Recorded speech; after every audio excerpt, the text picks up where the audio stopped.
Mr. O'Brien, transport directly to the bridge. Aye, sir. Energizing.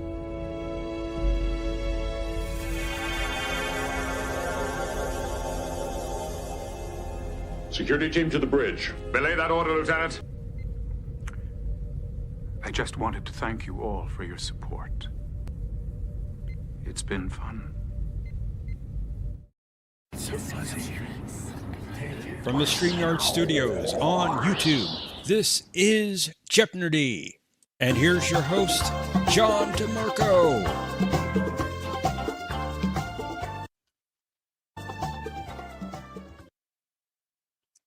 Greetings, everyone, and welcome to this week's edition of Jeopardy. We're glad you're here. With us, as always, is our co-host, Professor Brainy Specs. Yeah, I just beamed on down. It's good to be here. Glad How are you, John? Yeah, Good. thank How are you. I'm doing fine, thanks. Awesome. Hope everyone out in the chat is doing well also this evening. I'll say a quick hello to everyone before we bring up our first contestants. Just a reminder, if you'd like to be in one of our games this evening, you can click on that link that's pinned at the top of the chat. I want to say hello to Anna. Looks like she was the first one in here. Appreciate you stopping by. This is She's not feeling so well tonight. I think she's in bed already, so hope you feel better, sweetie. I'm sorry to hear that. Hope you feel better soon. Greetings also to Omni, who is our current returning champion. Welcome also to Patrick. He seems to be awake for the moment, which is always good to see. Greetings also to Tokyo. Nice of you to stop by. Hello also to Mike. Good to see you. Greetings also to Gap After Dark.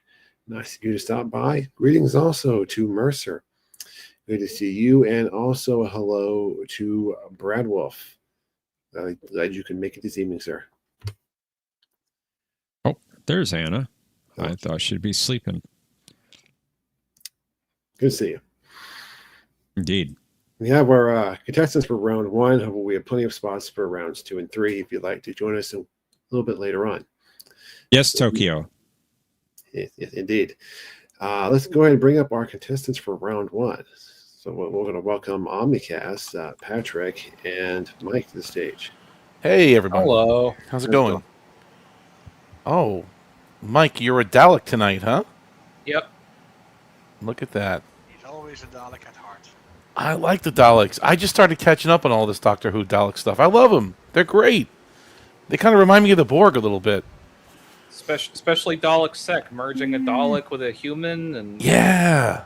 Have you seen Dalek Sec, Omni? Is he the one that's inside and he comes out of the suit? Like he just kind of unfolds out? Okay, I think I've seen that. He does, and then he slips up a human and they merge, yeah. Yep. Yeah. Okay. And they can fly now? They can fly now? Yeah. They could always fly. We just didn't see it, right? Okay, got you, right. Well, you did see it even in an early one. Really? Okay, I thought the staircase was their number one enemy. They couldn't get up steps, right? And then we found out they could. Okay. Well, The real beginning, 209. there was a classic story that they did levitate. Like Ed Yes. yeah, like levitate. That's amazing. I love them. Remembrance of the Daleks, and if you watch the prior Dalek story, Revelation of the Daleks, you see Davros flying, and in the remastered version, they had a Dalek flying right beside him. So I love Davros. I love him. He's so cranky. You know what I mean? He's great. I just you'll obey me. Obey. I love him. Well, I still That sounded like the I forget what it was, the creature that took over the Enterprise in the first episode of the animated series. Shout out John DeMarco. Obey me! Obey! Obey. You're gonna love the German Daleks, Omni. Oh, really? oh yes, German Daleks, yeah. I'm trying to catch up. I just wish and I said this to Professor, I wish there was a compilation, like a best of DVD set of all the Dalek storylines, because there's so many. Yeah. And I have to piece it together or sign up for BritBox or something, which I guess I'll probably have to do, but just to get it all. But you gave me a great list, Professor. Thank you. You kind of gave me the order of things. And we should watch them. That's just the classic series. I didn't mention the new stuff. Oh, okay. Well, I'm liking the Baker stuff right now. I think he's funny. I like that the 70s and the 80s stuff. He's pretty good. No, I really think you'd like John Paramount- Pertwee. Mm-hmm. Omni Paramount's not allowed to have Doctor Who and ruin that too. Stop it. I know what We you're want doing. it all. I know We what want- you're doing. Stop it. We want Warner Brothers. Now, Yeah, I know you're going to take over Babylon 5 now. but here's an interesting theory. Oh, that'd be amazing. Oh my God. You first stole from Babylon 5. Now you want to just own it. But hear my theory, though. Terry Metalis is working for Marvel right now, right? So if Paramount acquires Disney, ergo they acquire Marvel, we have Terry Metalis back again. Maybe we got some Star Trek again. Maybe he'll come back over. Just saying. I don't see that one happening. I know, it's a long shot, as they say. But hey, it's something. If anything, it would be the other way around. Disney would absorb Paramount. Yeah, does that make it's kind of like a reverse offer, right? It's kind of like a weird, who's bigger? Paramount offered itself to the Borg, essentially. Yeah. Yeah. I'll fight myself. You didn't want another drone? I'm sorry, Jay. Sorry you've been ill. Hope you're on the mend. Oh, Jay. Praying for you, buddy. Indeed. Definitely. Miss you.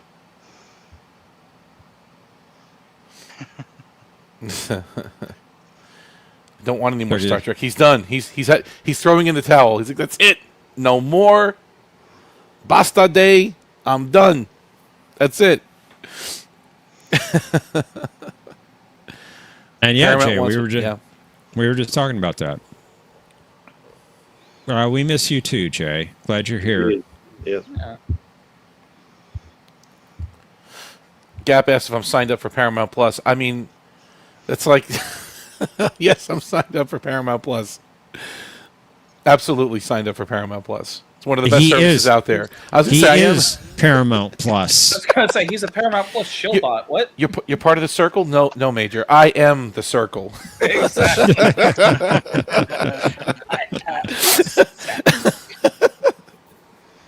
Just watch that. Video of John Circle Mark. or... okay. I was going to say it was like... I am an Excalpian. I like your background, John. That's awesome, by the way. Thank you. I like the Excalpians. I wish we would have done more with them. Their little clicky fingers there and the way they talked. I mean, they were great rock creatures. I don't give Strange New Worlds any ideas. Oh, yeah. They could bring back these... Why wouldn't they do that? Oh, my God. There's no reason not to, right? There's a million reasons not to.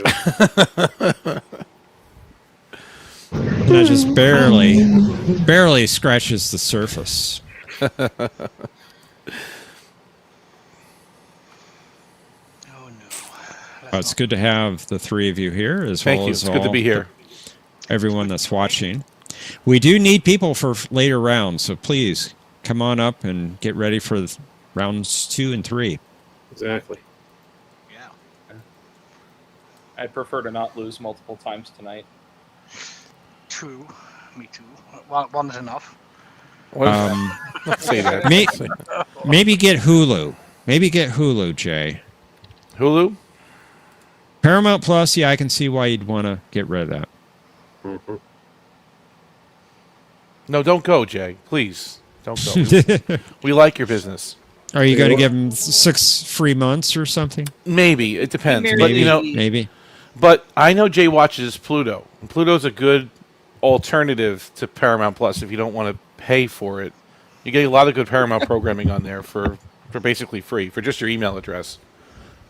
And that's how I've been watching this Doctor Who classic stuff and kind of... Pluto TV. Yeah, because it's right... When you go to the sci-fi segment of the guide, there's about 5 or 6 Star Trek stations. And then right underneath that is like Twilight Zone, and underneath that, and then Doctor Who is right there. So I just was flipping through, going down. I'm like, oh, this is pretty interesting. I'm like, I don't know why I didn't watch this back in the day. The writing's pretty good. Jay says, make him want to stay. Make me want to stay.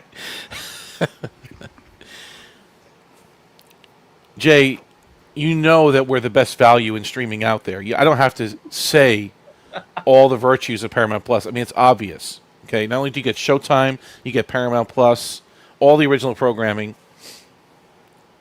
You'd feel empty without watching us. Don't do it to yourself. Stick around, Jay. You said make him want to stay, not make him sick. Yeah, exactly. Gap says Pluto sucks now. They make you sign up for an account.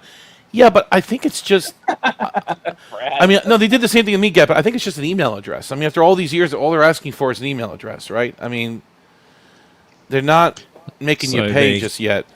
Oh, they're making you pay. Just yet. Also, Probably getting spammed. Well, that could be. No, obviously. But I mean, still, you get a lot of TV on there for free. since no one's said it yet, Jeff, I'm glad to see you're in uniform tonight. Oh, that's right. I'm supposed to be Thomas tonight. Hang on a second. Yeah. Uniform? Doing a bad job, Omni. I'm sorry. Let me catch up. I don't know what you're talking about. Of course you don't, Professor Cranky Plaid. John has never been in uniform, so... It doesn't matter so much if the host is in uniform, but it does matter if the co-host is in uniform. Tokyo says, I will make you pay for what they've done. It's getting scary, John. I think we should start our game, don't you? I think that's a good idea. Yeah, me too. Yes, earlier All right, today, gentlemen, John. are you ready to play? I Yes. suppose. Never. I'm welcome, Squirrel Girl. Hey, Squirrel Girl, what's up? Greetings. Hey. All right, let's play Jeopnerdy.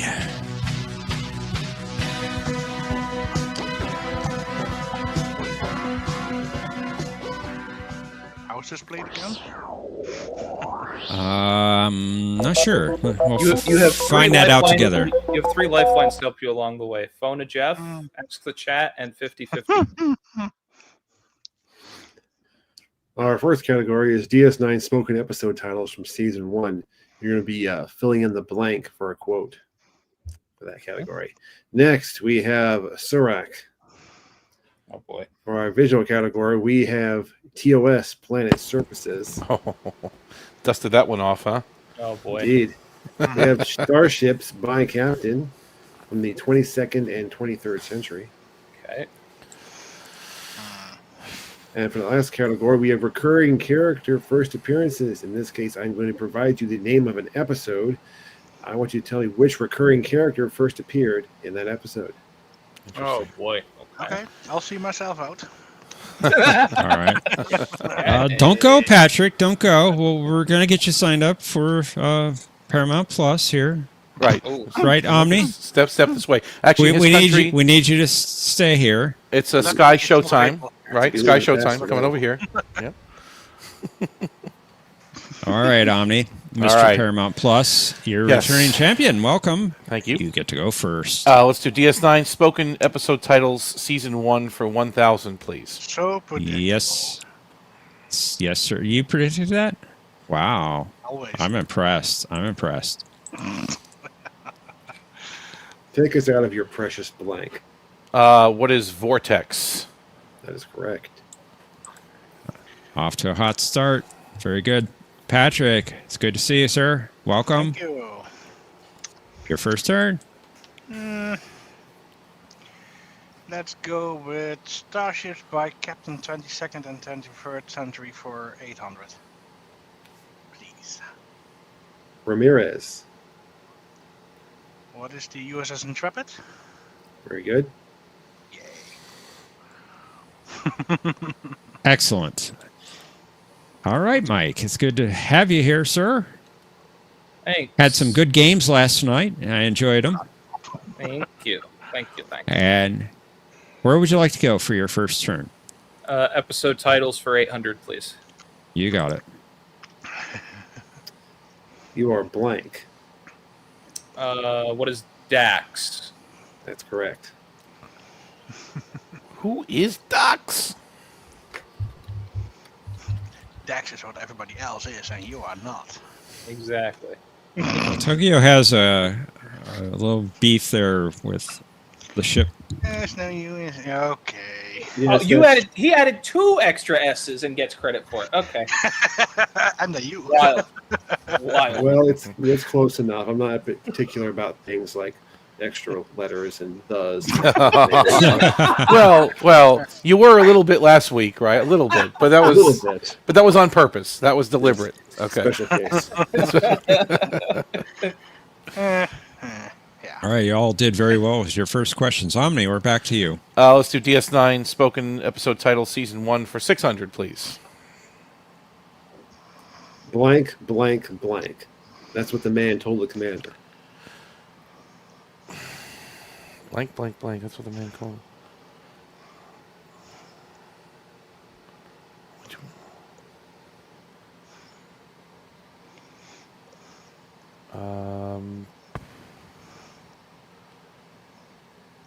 Blank, blank, blank. The man told the commander.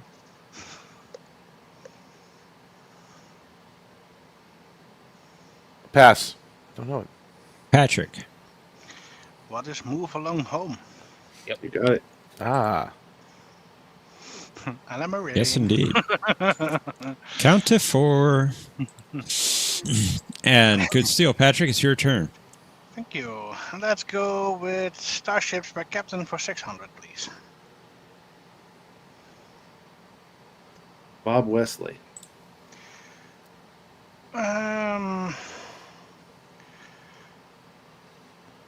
Shoot. Bob. Oh man, I know this one. What's the Lexington? And Very I believe good. that is a USS ship. This one is, yes. Very good. You took the lead, but Mike, it's your turn. Quite a menu. Let's do recurring characters for 600. Okay. A Time to Stand.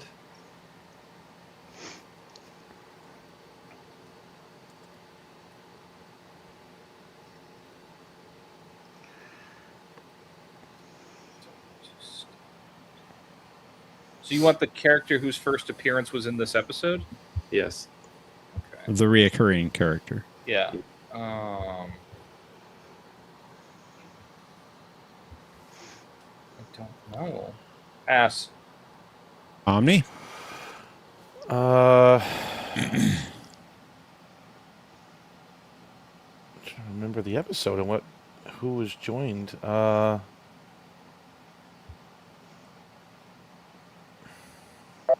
Pass. Patrick. Who is Rayun? Maybe? Fortunately, that is incorrect. Ah, shoot. It was. Oh, Admiral Ross. Ross. Wow. Okay, Interesting. yeah. Okay. Good one. Okay. No. Yeah.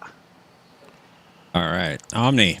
Let's your go back turn. to the DS9 spoken episode titles for 400, please. For 9 years, I studied with the Syrah, learning the secrets of blank blank, only to have you come along and take my place. Of the... I'm going to say, what is of the storyteller? We added extra of, but it's close enough. Oh, okay. All right. The storyteller. Yeah, the of was already there.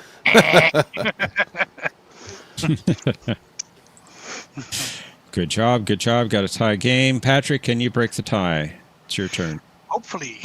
And let's do the 1040 captains by starship, or starships by captains. Raymart. Ooh.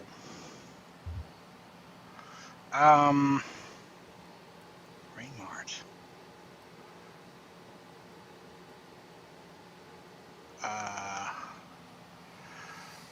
Shoot. Oh. What's the Antares? Nicely done. I did know it. Yes. Well done. Nice lead you've got. Mike, it's your turn. Recurring characters 800, please. Fair trade. Uh-oh.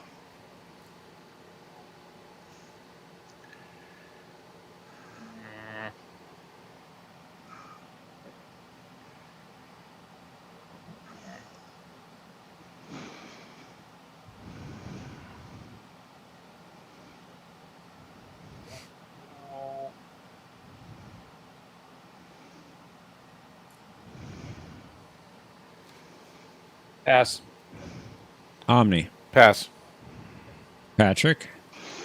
I think it's that other selection, but I can't remember his name, so pass. Is it Wix? Is that who it is? No, it was Vorik. Ah. Glad Oh. that I didn't go there. Okay. That was when he started. That's when he. Okay. Yeah, I don't think Wix was in more than one episode, was it? No, I didn't think so. Right. See, that's biting me in the ass. That's the first time we saw Ouch. Vorik, huh? That's interesting. Ouch. Interesting. Okay. Okay, Omni. Yeah, let's go to DS9 spoken for 200, please. Ironic. One who do not wish to be among us is to be the blank. What is emissary? Nicely done. Not the, just emissary. Okay. I catch myself there. Thank you. Excellent. Patrick. Oh well, let's do the 400 for the Starship Captains. Why not? I'm on a roll there. Erica Hernandez. What's Columbia? Very good. It's not USS No, Columbia? No, this one. Nope, not this one. Okay. All right. Thank you. No. Will not make that mistake again. Mike, you got some catching up to do. It's your turn. Recurring character is 1,000. Playing God. Oh, I think I know this. Because I think I had a millionaire question about this. Who is Gullivec? Nicely done. That's it. Nice. Indeed, you did, because I was the one that was answering that one. Yep. Very good. Show me back. All right, Omni. Let's do Sirach for 1,000, please. Between Star Trek II and the first season of Enterprise, the only mention of Sirach in dialogue was in this episode of DS9. No, man. Season. I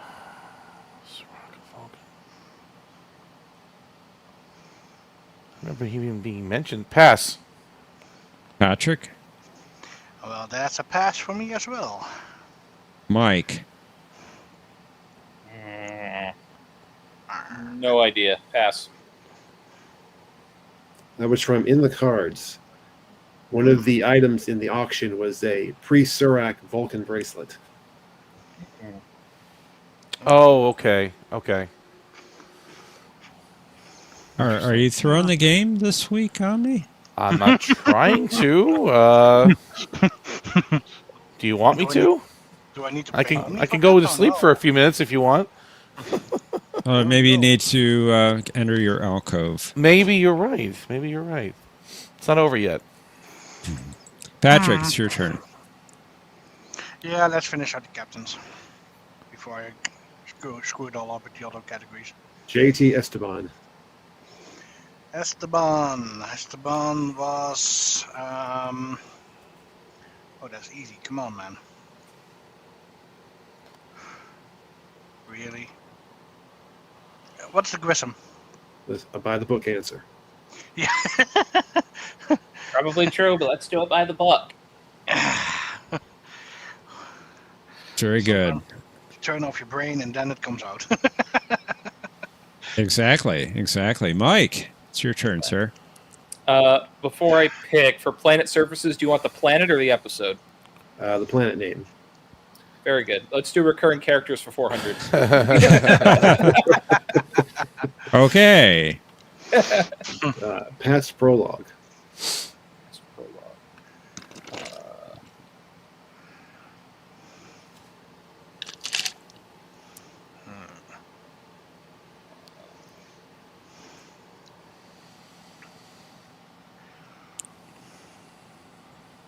Oh, duh. Who's Garrick? You got it. Plain Was that and the simple. first- Wow, was that the first episode of him? Okay. Omni, you're falling behind, but you can Let's catch up. do Sirach for 800, please.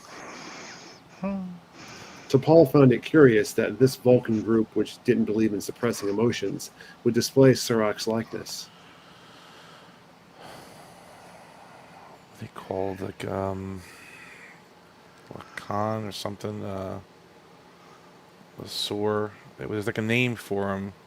And that's what you want. You want the Vulcan name, right? Indeed. Vatash something.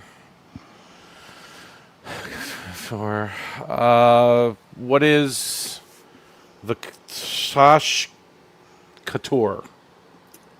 Close enough. I'll give it to you. The Tosh Couture. Vatash Kator. Okay. It's much closer than I would have ever gotten. Well done. Patrick.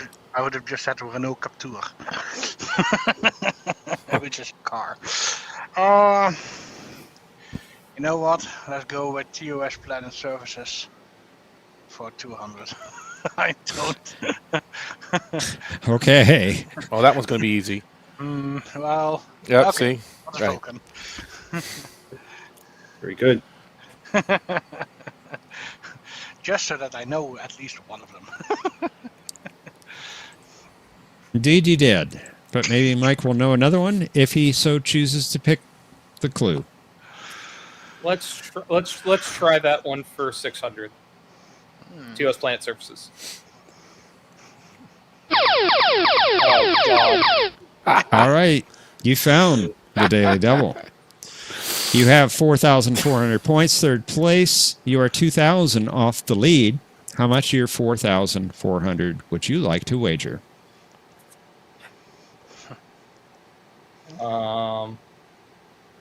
Screw it, all of it. What? No. Wow. True. Daily Double. Why not?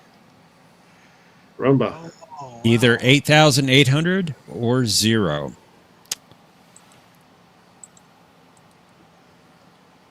Oh shoot!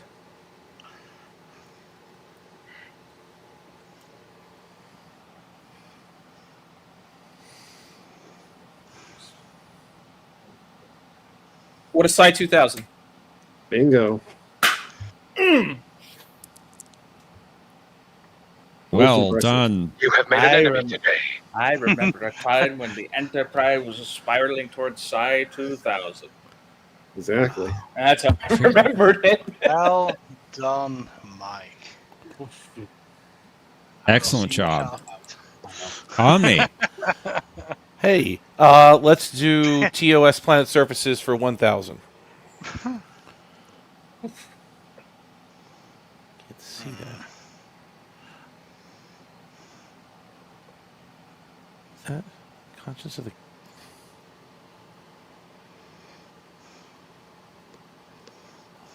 What is that? Is that her? Is that from the Conscience of the King? I don't even know now.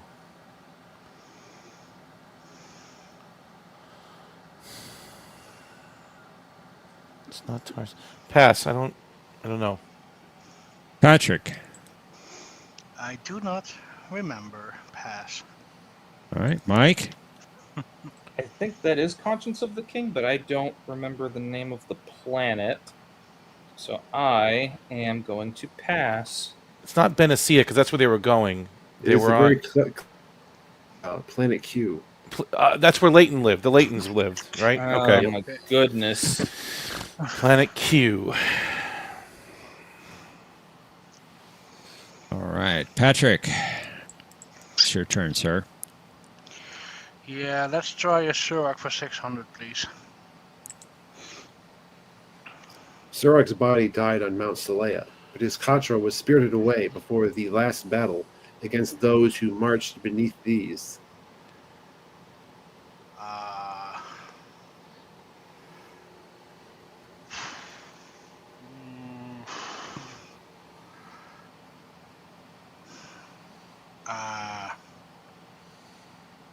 Pass.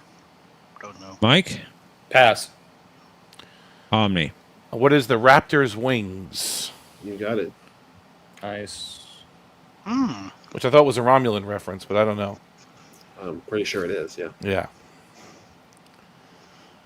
Mike. Recurring character 200, please. Errand of Mercy. Errand of Mercy. It was Koloth. Fortunately, that is incorrect. Sorry. Omni. Oh my Pass. god. I'm so dumb. I said pass. I said pass. Patrick. Sorry, I didn't hear you. No, that's Who good. is Kang? That is also incorrect. Of course. It's the other one. Tor. Got it. Well, at least you knew he was a Klingon.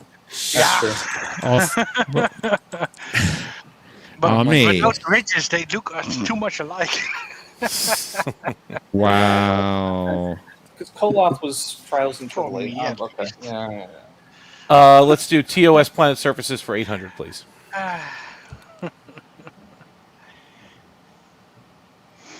Oh.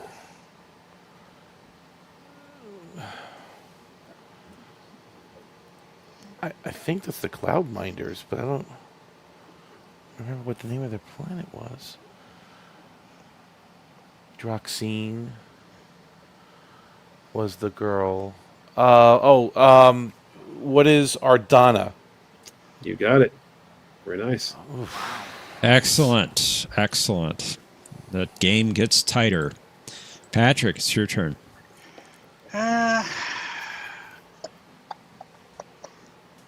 Yeah, let's try Zurg for 400. Archer played a key role in the rediscovery of this ancient relic that contained the writings of Surak. Oh crap. What?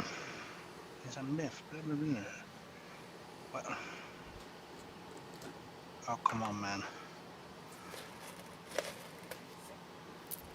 Really, Patrick? Really?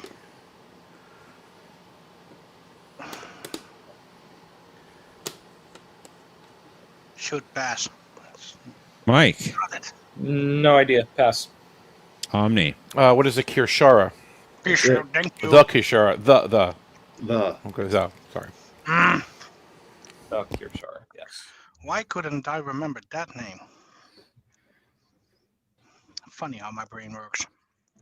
Or doesn't. Funny how anyone's brains work. Mike, you get to choose from 200 or 400. Well, let's do the 400. Also, Omni. Normally, Thomas would now say, shaking my head, Patrick. Chat. So, just so you know.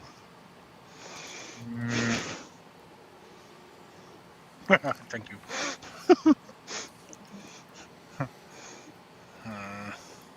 I'm drawing a major blank here. Pass. Omni. What is Cestus 3? There it is. Yeah, Oh It's my been God. destroyed. that Yep. one I knew. All right. Final clue is yours, Omni. Okie dokie. David Marcus was sure that this new technology would work, for which his mother would remember it in one breath with Newton, Einstein, and Surak.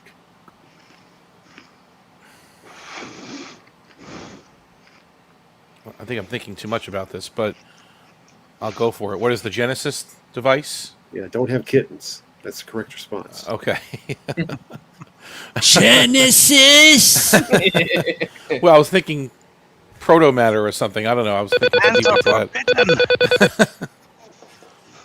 Solve certain problems.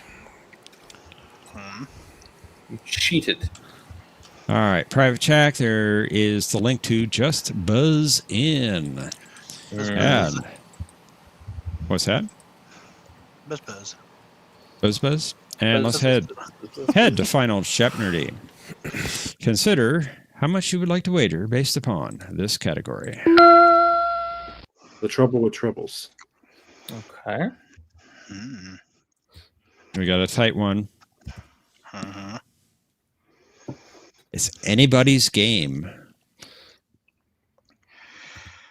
Yeah. I wonder if I refresh and make like 15 of myself like Anna last night that I have better odds of getting the question right. No. Hmm.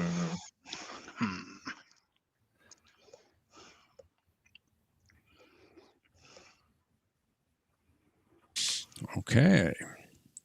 Let's reveal the clue. 23 years prior to the Sherman's Planet affair, An inconclusive battle was fought at this nearby planet. Players, you have 30 seconds. Kapla!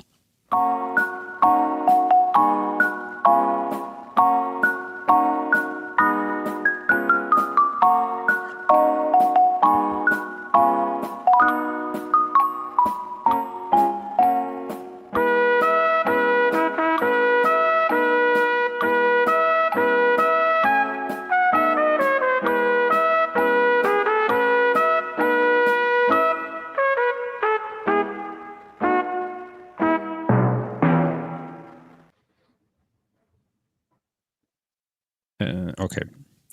Almost thought Patrick didn't buzz. No, yeah, I forgot to click it, of course. You forgot to click it. Okay. I will accept that explanation. And I have rejected your explanation. Territories. Not that it makes. Let's find out who wins this exciting match. Patrick, you have 6,200 points entering final Jeopnerdy. What was your response to the clue? Is Klingon conflict what is? Unfortunately, that was not the name of the planet. Sorry.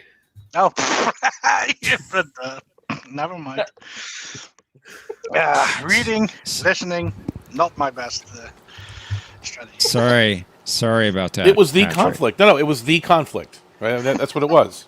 It was the Emphasis on the and the for. Right. It was the Right. It Exactly. was the conflict. How much did you wager? Almost. You bet almost all of it, taking you down to 1 point. It was definitely not going in the way I was expecting with that hint. Yeah, oh well. Omni, you're in second place, 8,200 points. What was your response to the clue? Is the not 2-5? Nicely done. That's correct. No, let's spell it right. All right. You were close enough. Your wager, sir. You bet it all. 16,400. Excellent score. Very good. Let's see if that's going to be enough for you. Mike, you have the lead, or had the lead at 8,600 points entering final Jeopardy. What was your response? To not 2-5. Very nice. Excellent. And your wager. And your wager. And your wager was... Bueller? Was...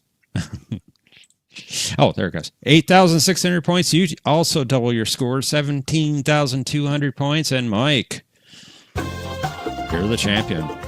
Nice job. Nicely done. This is why, boys and girls, going all in on daily doubles, worth it. YOLO. It's risky, but it It's paid risky off. It is. business, but It is sometimes risky. Could change the whole 50% game. of it, you either get it right or wrong. Risk. 50% of the time, it works 100% of the time. It's just like guessing. Risk after the is our business. I No, should good have one. just written the Omni after. 50% of the time, it works 100% of the time. 50% of Omni the time. F, Right. what is? What is the Klingon? It was the Klingon conflict. Yeah, that's what it was. The one before Sherman's planet. The one. That's it. I was running out of time. Was that the one that Burnham was at? The binary No. planet? No. Oh, okay. What are you talking about? That's non-canon on. I thought that was the one. I thought that was the conflict that No. started. That was the No. second. Okay. That did not happen. That was the Vulcan hello, wasn't it? Okay. No. Toya says it was the USS Klingon conflict. You would that actually would be a great name for a ship, honestly. Like that's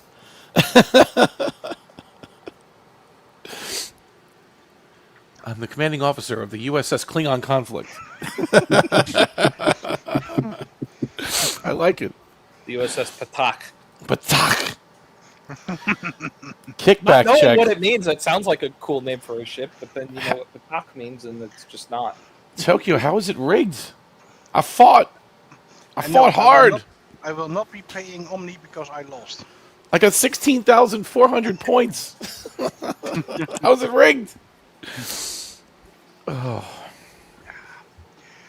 I really thought that the question would be something different with triples. Yeah, oh well. You win I some, was you ready lose for some. spell Quadrotriticale, right? Yeah. What was the name of the grain? Spelling counts. Go. We do need another player to come up for game 2. Indeed. So All if you'd the like to waiting was play, waiting. click that link. Greetings, Mercer. How you doing? Mercer. Good morning. Hey, Mercer. Good morrow. Hello. Good morning. What's going on? How are you? I'm okay. Good. How are you, Omni? I'm well, thanks.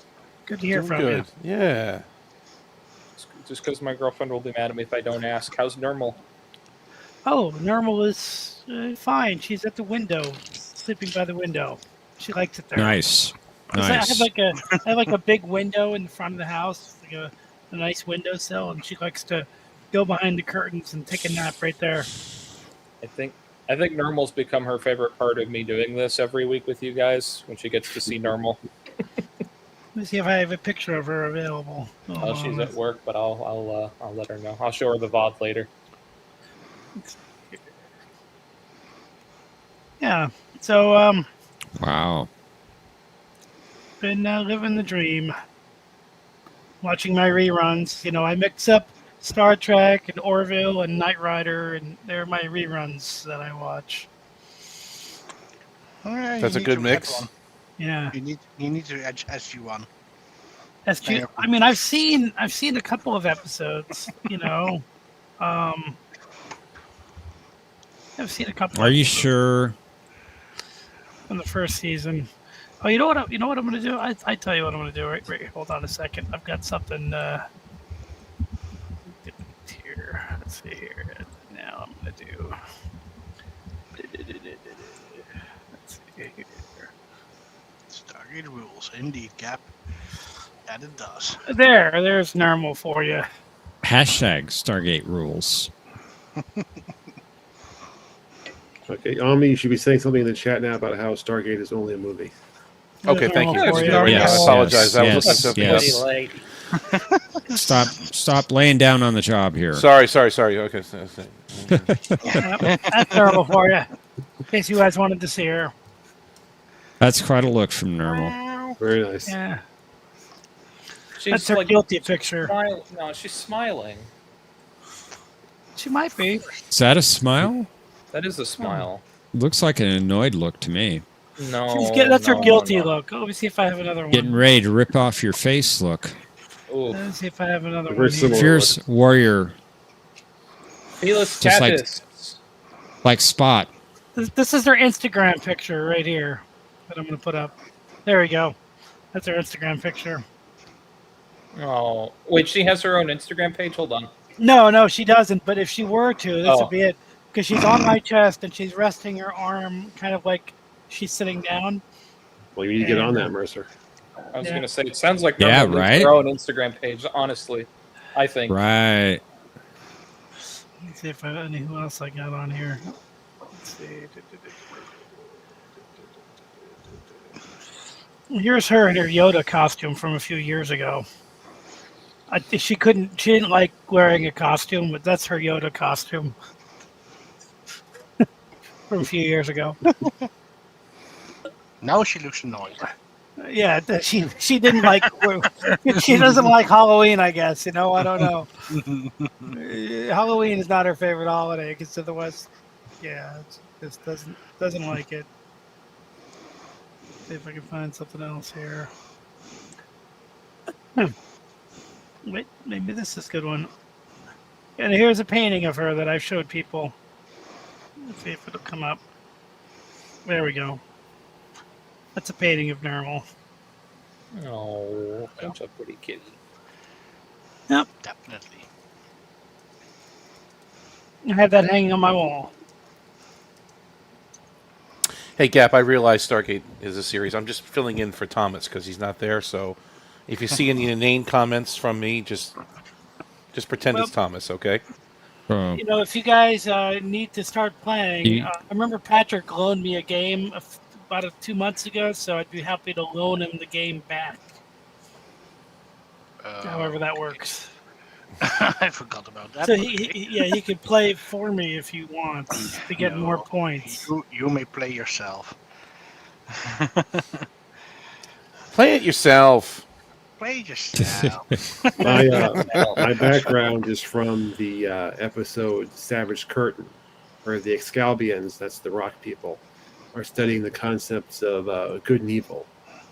Help me, John. Help me. Help me. Well, the concept of good and evil. Good is old Star Trek. Bad is new Star Trek. Oh. Good. Indeed. Evil always triumphs because good is dumb.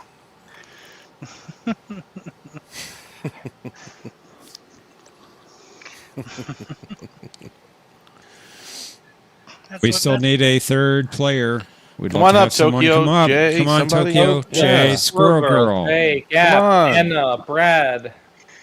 Anybody. Anybody? We need a Anybody? player. Ooh. Yeah, they have had enough of us. See if you guys guess what movie this guy's from. See if you guys can remember what movie this dude's from. Well, I know the actor, but I don't know the movie. I don't know the actor, but I know the movie. Then you two complete each other. Yep. Wow. I'll give you a hint. This is the last, probably either the last or the second to last shot of the movie. Great little movie.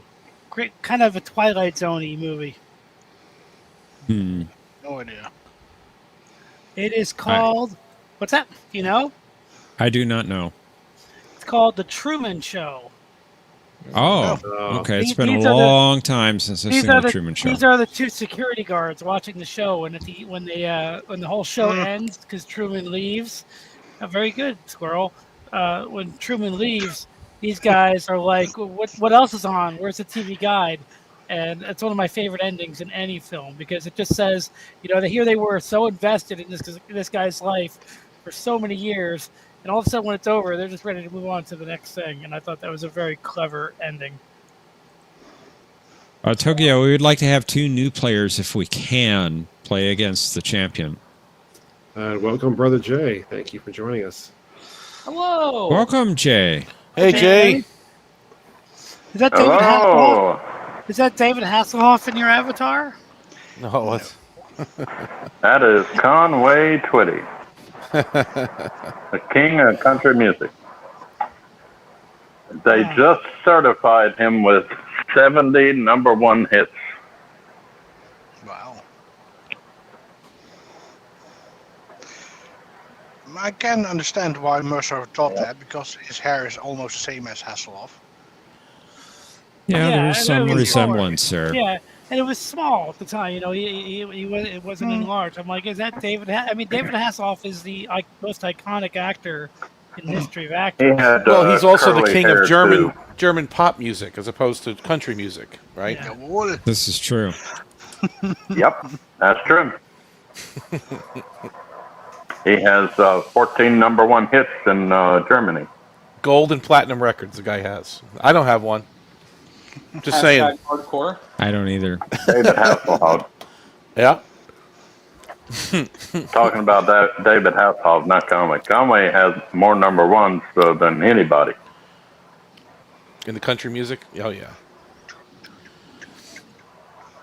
Yeah, country music, rock, pop. Nobody can beat him. It's like a drum George with a hole in Strait it. only has 61 number 1 hits.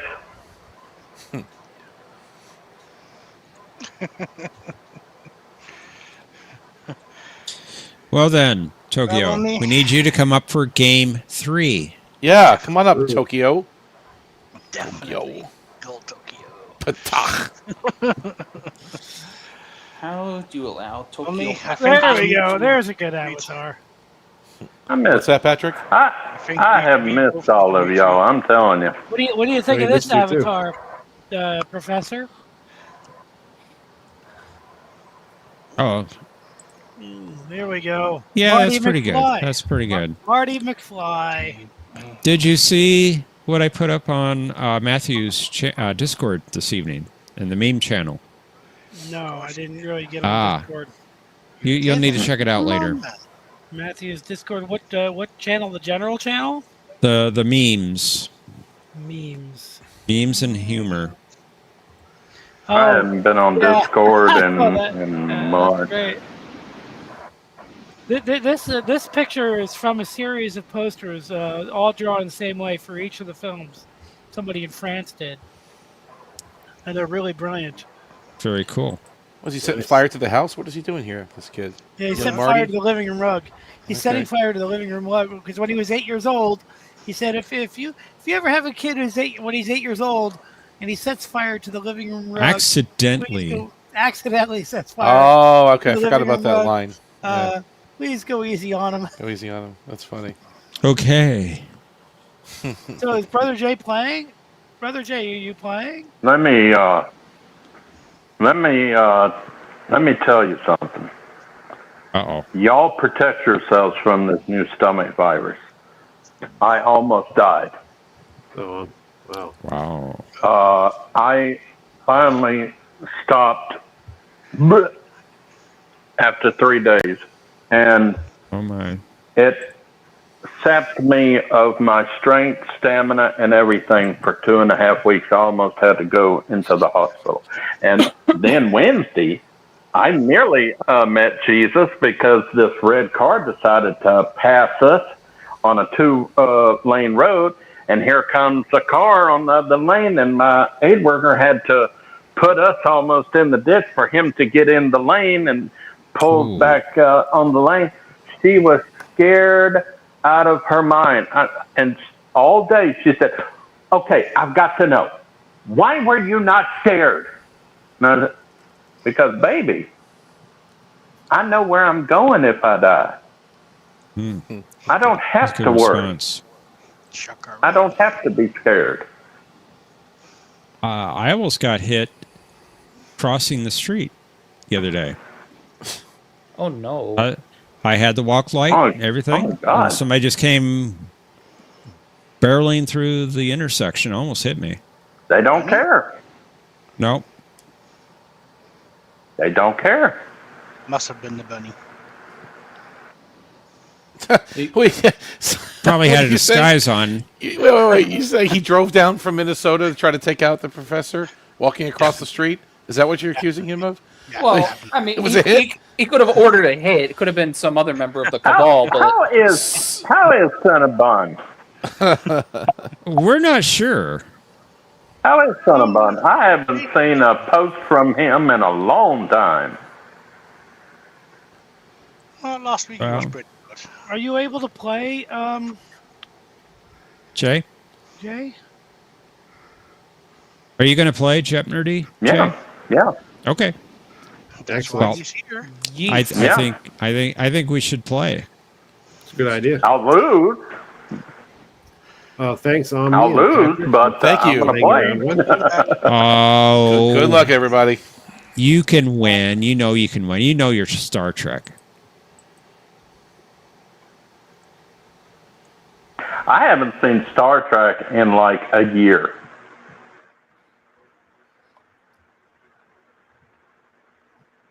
My girlfriend has got me into Downton Abbey and upstairs, downstairs. Downton Abbey's a good show. Yes. Now I have a real avatar. The most kick-ass person to ever sit in the captain's chair. Ever. Until Cisco came along. This man was the one guy you don't want to cross or mess with. The greatest guy to sit in the captain's chair. I would be scared if I was facing him across space. Yeah, you don't want to cross Scotty. I mean, think about it. He was surrounded by 3 Romulan ships, who had the advantage, and the Enterprise is the one that broke the rules. He didn't care. He's just like, we'll just we'll blow ourselves to bits, and as many of you as we could take with us. How kick-ass was that? If the new show, I mean, I do like Strange New Worlds, but it's for wusses. There's nobody that would say anything like that in Strange New Worlds. No. It's Strange New all Worlds just now. it's all just a bunch of wusses. Nobody in there, nobody in that show kicks major ass. Oh, Mike, what are you doing? That's not Scotty. Mike, see, like you're just stowing me like Medusa.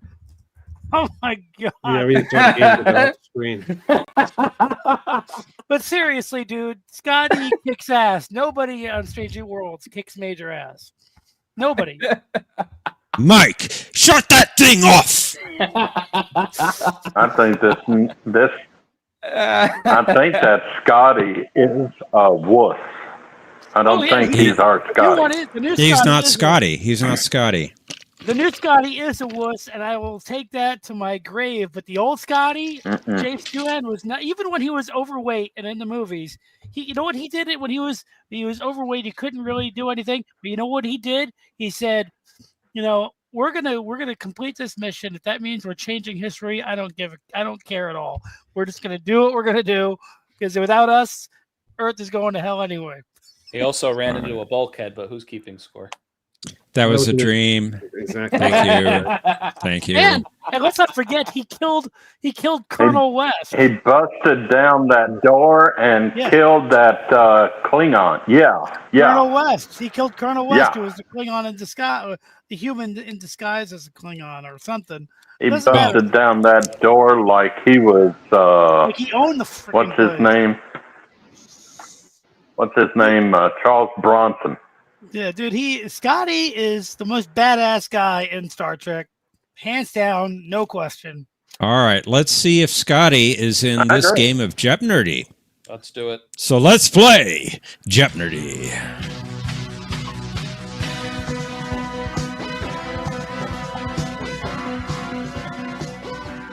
Mike, I can't believe you did that.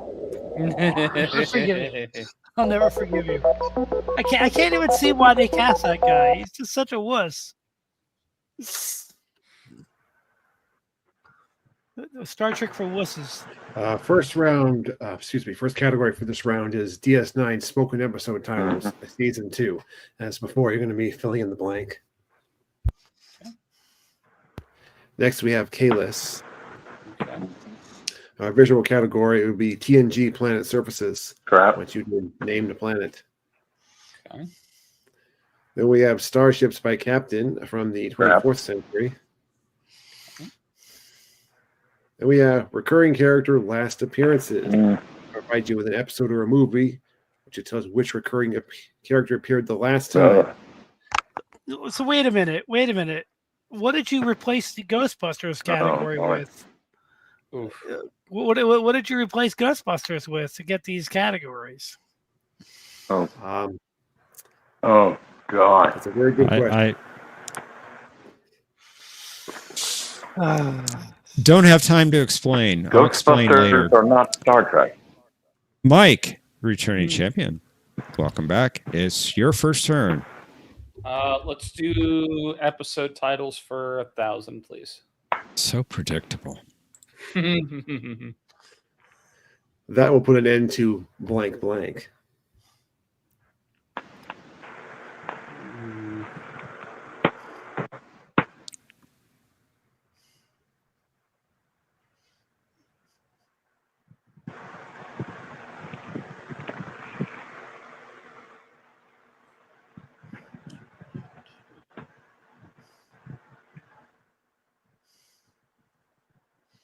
I think I know, but I don't want to risk it. Pass. Mercer? What is the circle? Nicely done. Nice. I was going to guess another one, but it was one or the other, and I just took a 50-50 chance. Yeah, I was thinking the same thing, but I didn't want to risk it. Nicely done, Mercer. Welcome to the game. Thank It's you. your first I was turn. going to say William Shatner. Shatner has still about 30 years left in him. He'll never die. Let's do. Time will tell. It always does. Let's do. Let's do captains for 400.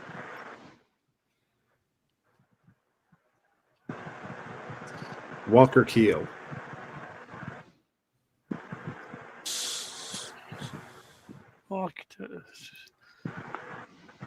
Pass. I have no idea who that is. Brother Jay.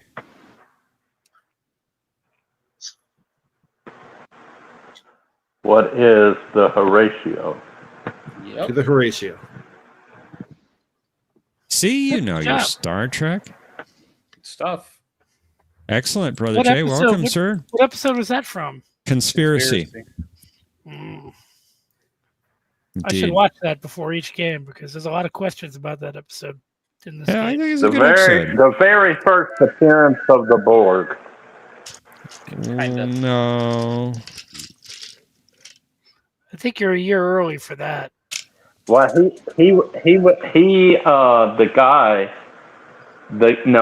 guy that was the showrunner at the time, Hurley, he said that this was going to be the Borg, Yeah, it was originally supposed to lead into but the then Borg, they but changed it when he left. they did change it.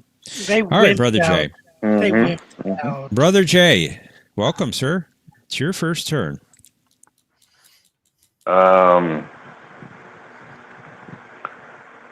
Starships by Captain, 24th century for, let's go 4,000. Zahiva.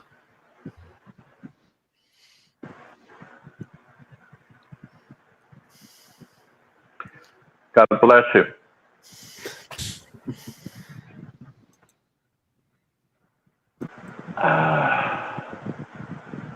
Pass.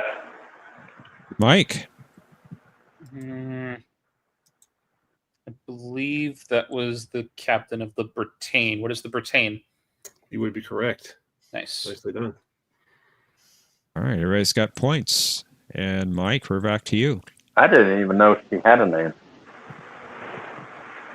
Let's try episode titles again for 800. Yeah, I think Crusher mentions it. What do you think of blank?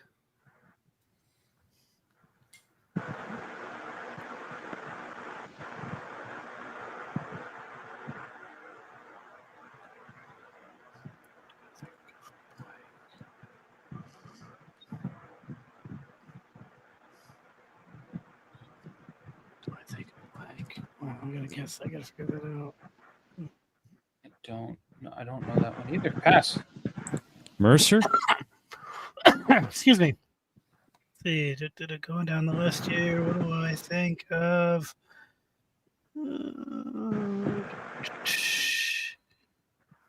Pass. I can't place it. Brother Jay.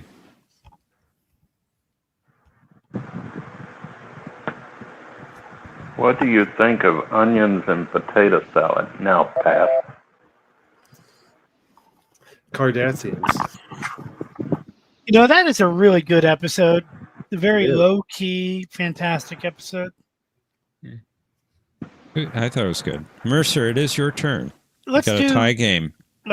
Deep Space Nine episode titles for 600, please, Alex. Things are not what they used to be. Not even a blank blank. Things are not what they used to be. Not even a.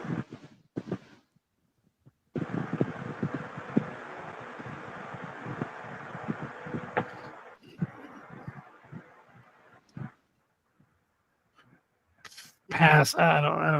I can't wrap my Brother head Jay.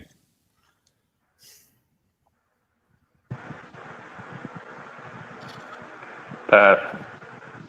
Mike? What is a blood oath? Very good. Oh, that's not Kang. It's not, yeah, Kang said it. Oh, Kang, right? yeah. Dang, he It's had such a Kang. great voice. Yeah, all those guys had such great voices for acting. They did. All right, Brother Jay, it's your turn.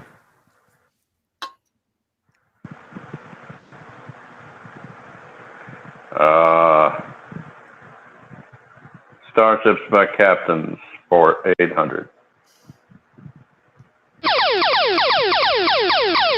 All right, Nice. Brother Jay, you did find the daily double.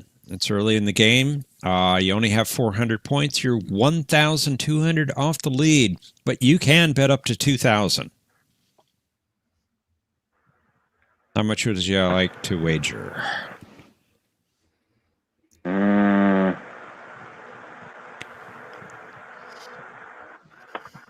800. All right, for 800. Ramirez.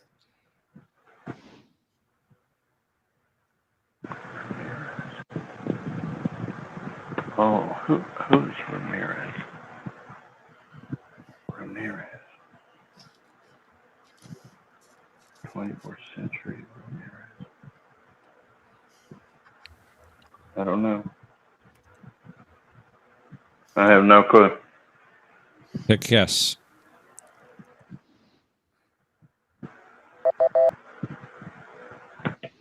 I don't know. He was the captain of the Valiant.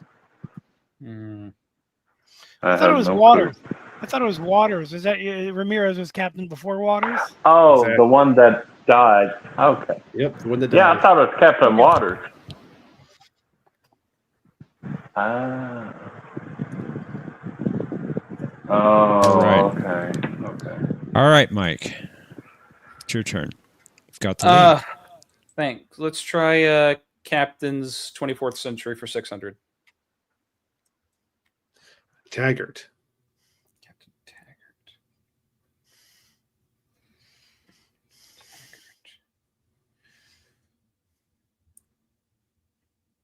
Captain Taggart. I think that was Pulaski's captain. What is the repulse? Very good. Nice. I probably would have also accepted it if you had said the Protector. Right? Mercer. I don't think that's part of the same franchise. It's close. Okay. Close It is enough for close. my money. Absolutely. Actually, a lot of people think that movie should be considered a Star Trek movie, and they rank it in their rankings. If they Right. do that, then I put the Orville in my rankings of Star Trek shows, regardless of whether people like it or not. Works for me. Okay, Mercer, it is your turn, sir. I'll do DS9. The first category over there for 400. Why she even quotes from the sacred blank, blank, blank. Oh, what is Rules of Acquisition? Very good. Yeah, Well I done. definitely think Orville is a Star Trek show in spirit, and I'll count it. Doesn't have to be canon with everything else to count. Can't argue with that. Brother Jay, it's your turn. Normal's looking right at me right now. Scary. Starship Captain's 200. Geordie LaForge.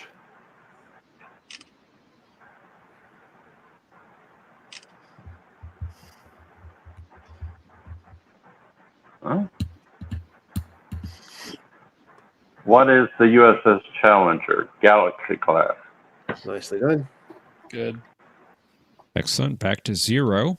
Got yourself out of the negative hole. Mike. Let's try TNG Planet Surfaces for 600. What is Beta Z? That's correct.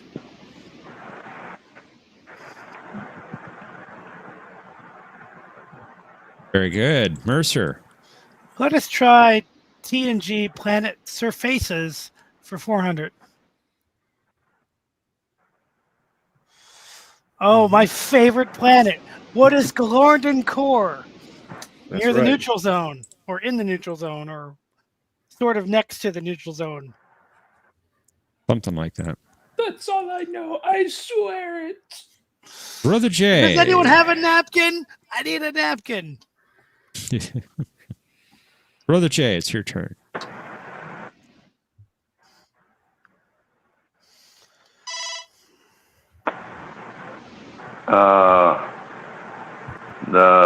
I can't read it. The third one for 200. Planet surfaces, TNG. Brother Jay? Yeah. Okay.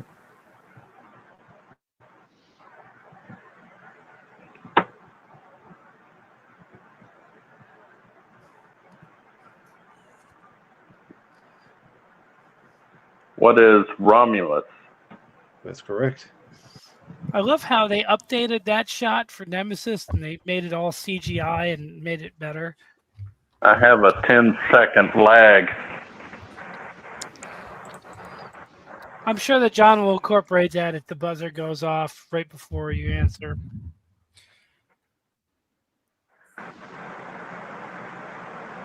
Indeed, John. Indeed. What is Nevar?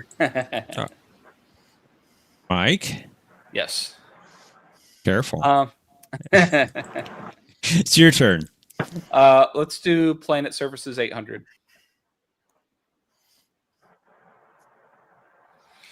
Oh, that's I gotta think.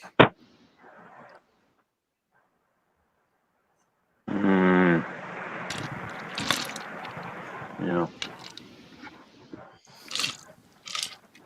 Oh God.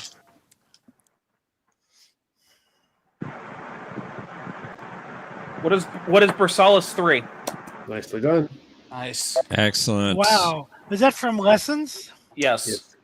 I That's had the to only think. thing I was like, knew. I know Worf says it when he calls down when they're in the middle of eating, but I had to think. I had to hear Dorn's voice. I love that episode.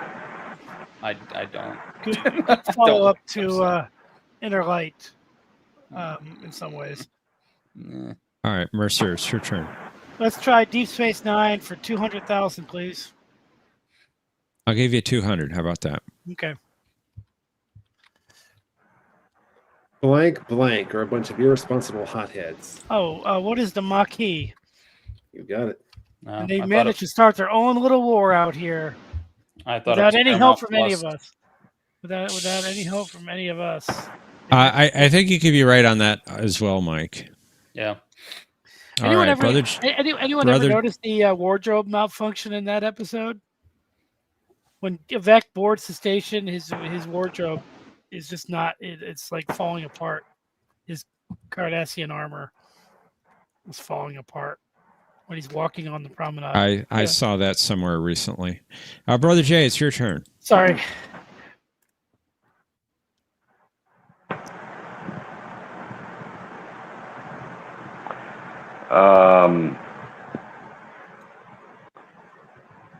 The planet surfaces for 1,000.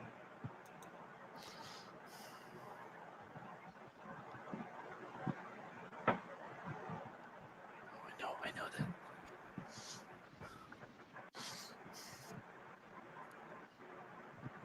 that. I do not know this planet. Pass. All right, Mike. What is Theta 8? That's right. Man, if only buzzers existed, because it's my favorite episode that was ever made beyond Emergence. And I'm like, because Worf says it, he goes up to the desk and he's like, Theta 8, where are you looking? Like that. And I'm just like, man, if only buzzers existed in this, I would have gotten it. All right, we have 2 categories left. I love Mike. all season 2 episodes. I loved Pulaski. Mike, it's your turn. Recurring characters 600. Homestead.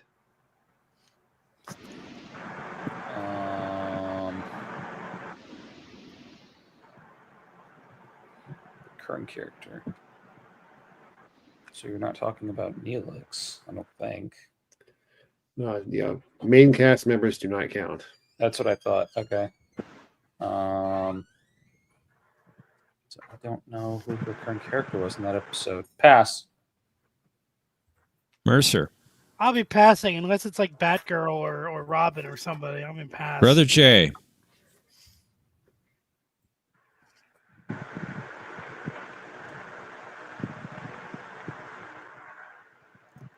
What are you looking for? We're looking for the recurring character who appeared for the final time in this episode. Did you have a guess? Quickly. I'll take that as a no. No. That would have been Naomi Wildman. Okay. Is she the baby that was born Oh, in like season yeah. 1.5? Jay, we're getting a lot of noise from you. Is she the baby that was born earlier in the series? Yes, she Yes. was. Really? Yes. Cool. Didn't get All to right, her yet. Mercer, All it's right. your turn. Let's do recurring character last appearances for 400, please. In Purgatory Shadow. Oh, who is an Abrantane? Very good. He's so great. I love Paul Dooley. I could watch him play that character all day long. Brother Jay.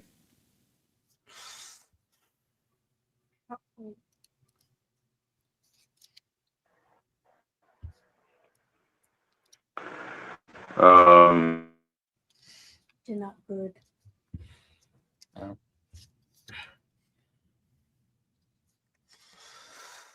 Jay.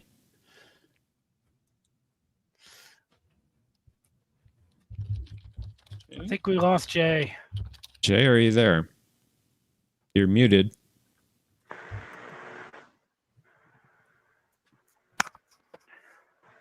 I said Kalis for 200. Okay, we didn't hear you. I think you were muted. Worf convinced Gowron that the clone of Kalis could provide moral leadership by adopting this title, although political power would remain with the High Council. John, you're brilliant. Oh, I don't know about that, but thank you. Oh, no, he's right. You're brilliant. What is Emperor? That's correct. Fantastic. Fantastic. And I just love the way you worded the question because Oh, thank you. you just worded it so Jeopardy-like.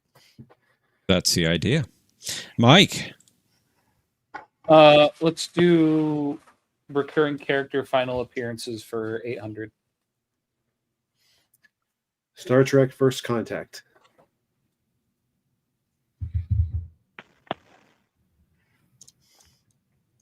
That's not Barclay's last appearance.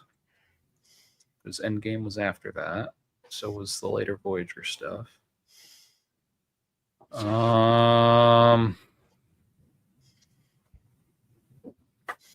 Daniels, because he was an Insurrection. I'm just going to throw it out there. Who is Zephram Cochrane? Because he was in a TOS episode. Fortunately, that is incorrect. Ah! Mercer. Thought I big brained the question. I'm trying to think who it could be. Think who else it could be. I'm gonna pass because I don't know. Brother Jay. Probably is who I think it is. Thank you.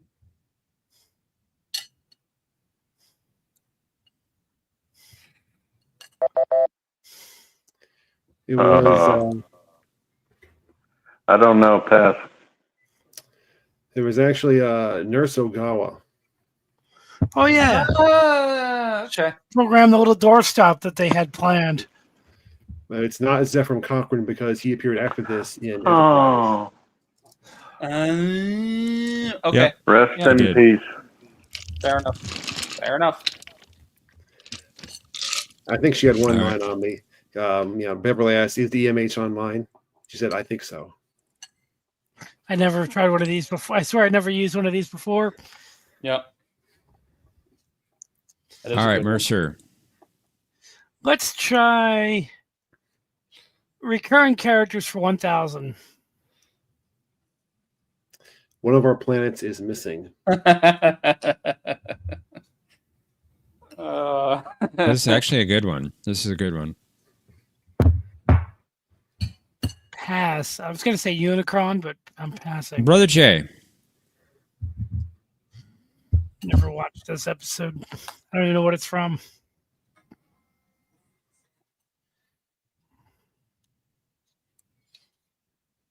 Obi-Wan has lost the planet he has. How embarrassing. All right, Mike. Don't know, but yeah, no, I don't know. That was Bob Wesley. Ah, okay.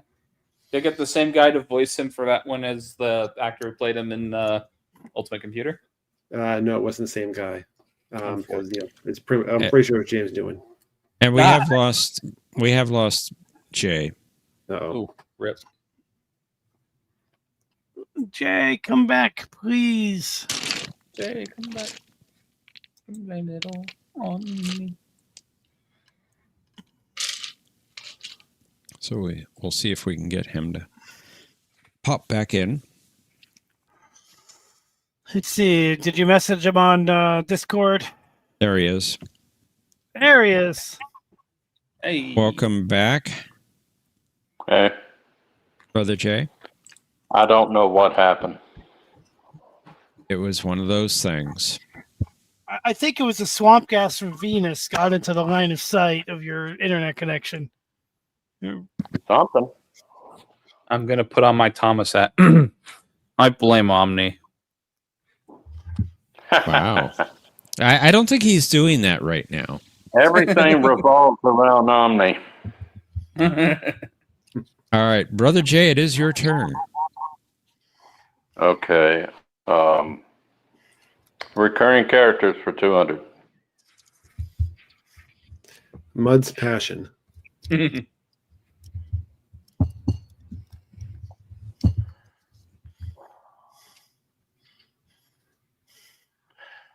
Who is Harcourt Fenton Mudd?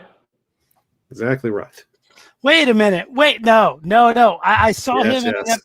I saw him in an We episode. don't count Discovery. new worlds. No, not Strange New Worlds. I saw him in Discovery. Also Played doesn't by- count. That's non-canon. Okay, I agree with that, but I still saw him. Played by a dude that was familiar. Nope. You know All what right, I heard? Mike. Real quick, I heard that he was going to be the villain in One Little Ship, but they changed it to Jeopnerdy because they couldn't think of how to crack it. Makes sense. I'll do Kalos for 400, please. Shut up, Jay. Shut up, Jay. The recreation of the legendary Klingon figure in the Savage Curtain was introduced as Kalis the Blank.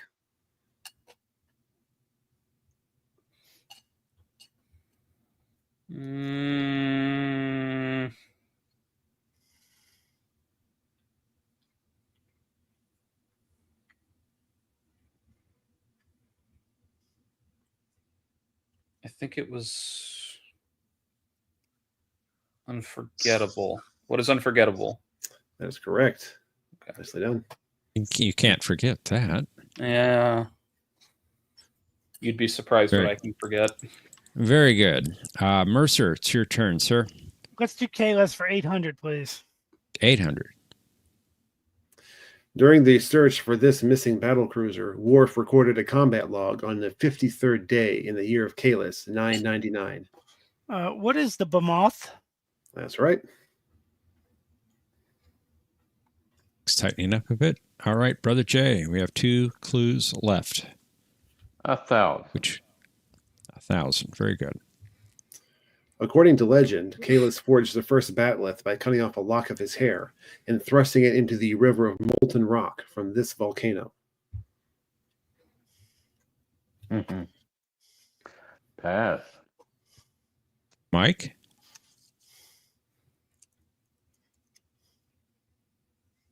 I don't remember the name of the volcano. Pass. Pass. Mercer. Pass. I don't think it's Mount Doom. Mount Patak. Close. The Mount Kristock. Kristock. Okay. Restock. Is that the same volcano where they threw in the ring? Maybe. All right, Mike, you get the final clue. Wonderful. Here it comes. Thank you. This brother of Kalis broke his word and brought shame to the family, after which he and Kalis fought for 12 days and 12 nights.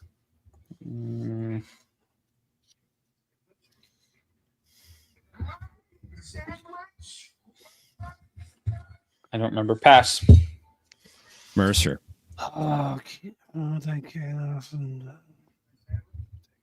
Pass.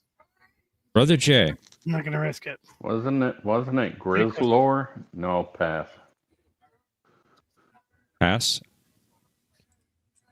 Yeah. Oh, it's Morath. Your blood will paint the way to the future. Sounds like a Godzilla monster. That's because he Almost All right. Mothra. I don't know if you can use this, Jay, but I'm putting the link to Just Buzz in the private chat. Am I still in, or do I need to exit and re-go back in? I do see you in there, Mike. I don't know if it's working for you or not. Okay. Nope. It just kicked me out. Kicked you out. Mm-hmm. Do you want to try again?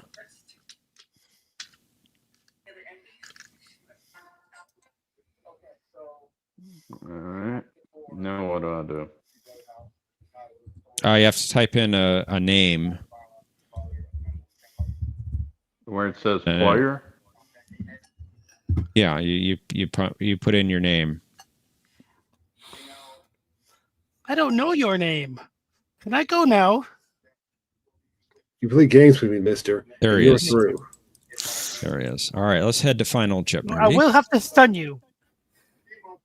Consider how much you would like to wager based upon this category. More tribbles, more troubles.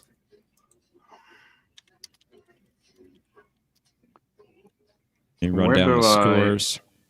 Where do I type in? You should have an entry box where you can type things. Where it says And then optional? Yeah, I think that's what it reads. Okay. I don't see that screen, so help me out, Mercer and Mike. Yeah, it just says optional type to send text answer. That's where you type in your wager. Got it, Jay.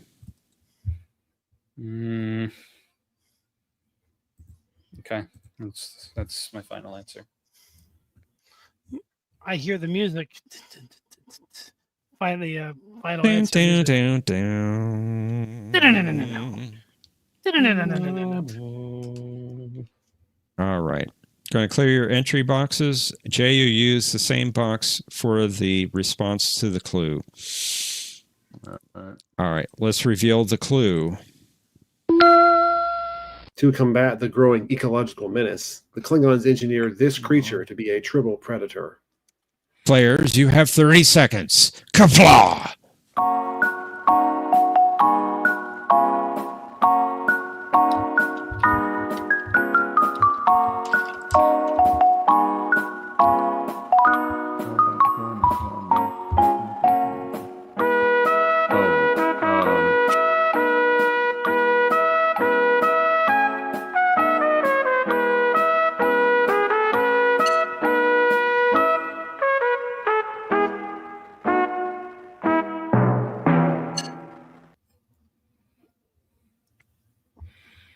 Let's get your responses into this game board. I know it's wrong. We'll find out, Jay, here in a minute. Jay, have confidence in yourself. I do have confidence. It's a lousy answer. All right. Brother Jay, you had 1,200 points entering final Jeopnerdy. What was your response to the clue? What is that, Gobbler? Fortunately, that is incorrect. Sorry. Mm-hmm. Sorry about that, Jay. Add your wager, sir. You bet it all. Taking you down to 0. Good game. Mercer, you were in second place at 5,400 points. Your response to the clue was?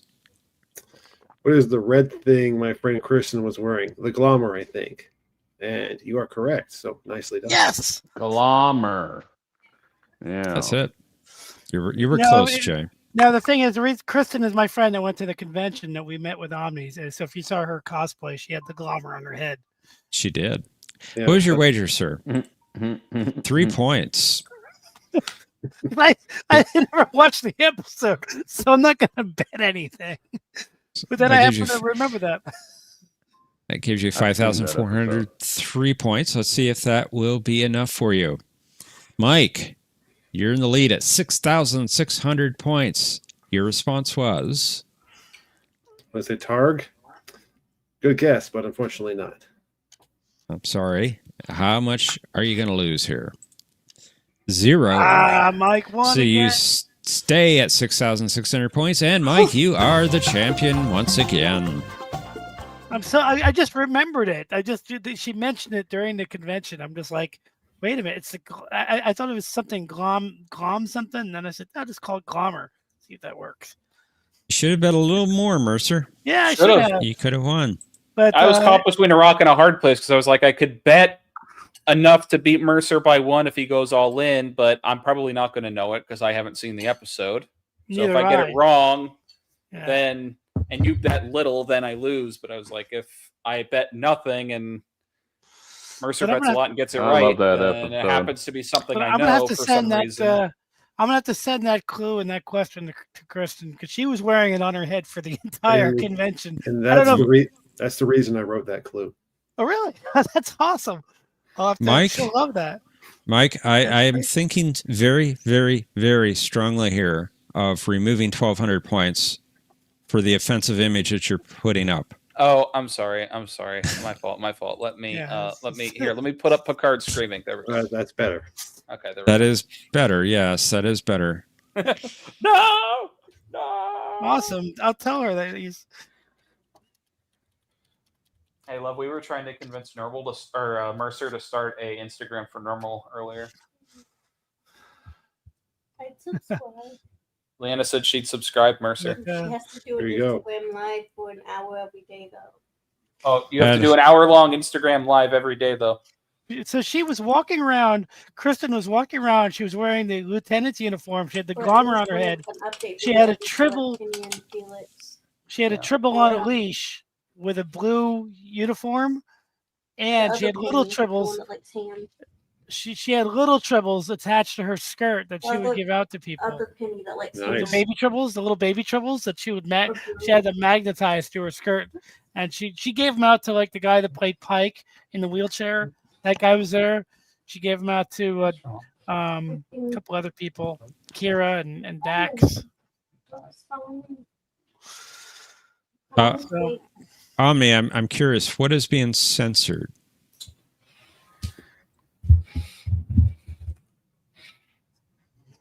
Well, you want to try some of the Jeter lactose? It tastes just like lactate. I think we should get that going forward because it's cheaper. Well, thank you. That was fun. I'm going to definitely send her the screenshot of that clue and that answer. The lactate is 96. I know of no good award-winning content that's being censored. Neither do I. $7. Lactating? Either one is a half gallon, and they're $4 a piece. We do still have one spot available for the final round. If anyone else in the chat would like to join us, An extra quarter gallon, basically, for. we do have one Yeah, player we can haven't you seen put- for a while. So let's welcome in Chaz to the stage. How you doing? Welcome, Chaz. Hello. Can you put me in the back, John? Sure. Thanks for playing. Uh-huh. Good game, Jay. Had the day off. Good to Thanks see for you. playing, Jay. Had a Saturday off for once. Saw you fellas were on, so I figured I'd join in. Nice. We're glad you did. Thank you. And yeah, and yes, I wholeheartedly love the Scotty as a captain picture. Well, he's not really the captain. He's just in command. Well, acting, whatever.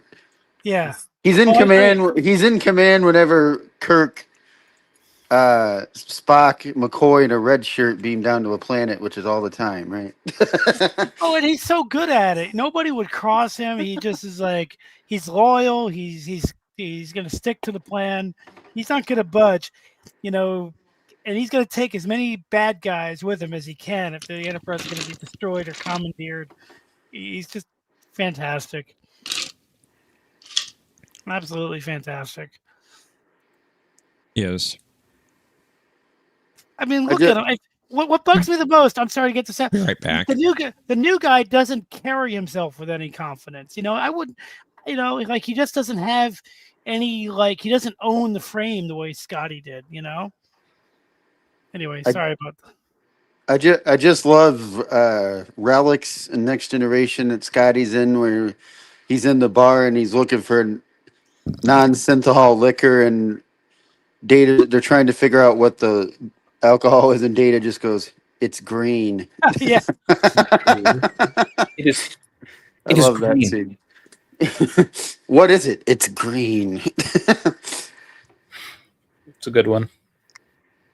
I don't go for the obvious relics reference, which is no bloody A, B, C, D. NCC 171 goes before that. 1701, sorry, goes before that. But yeah. Well, thank you, John. That was a lot of fun. I enjoyed it.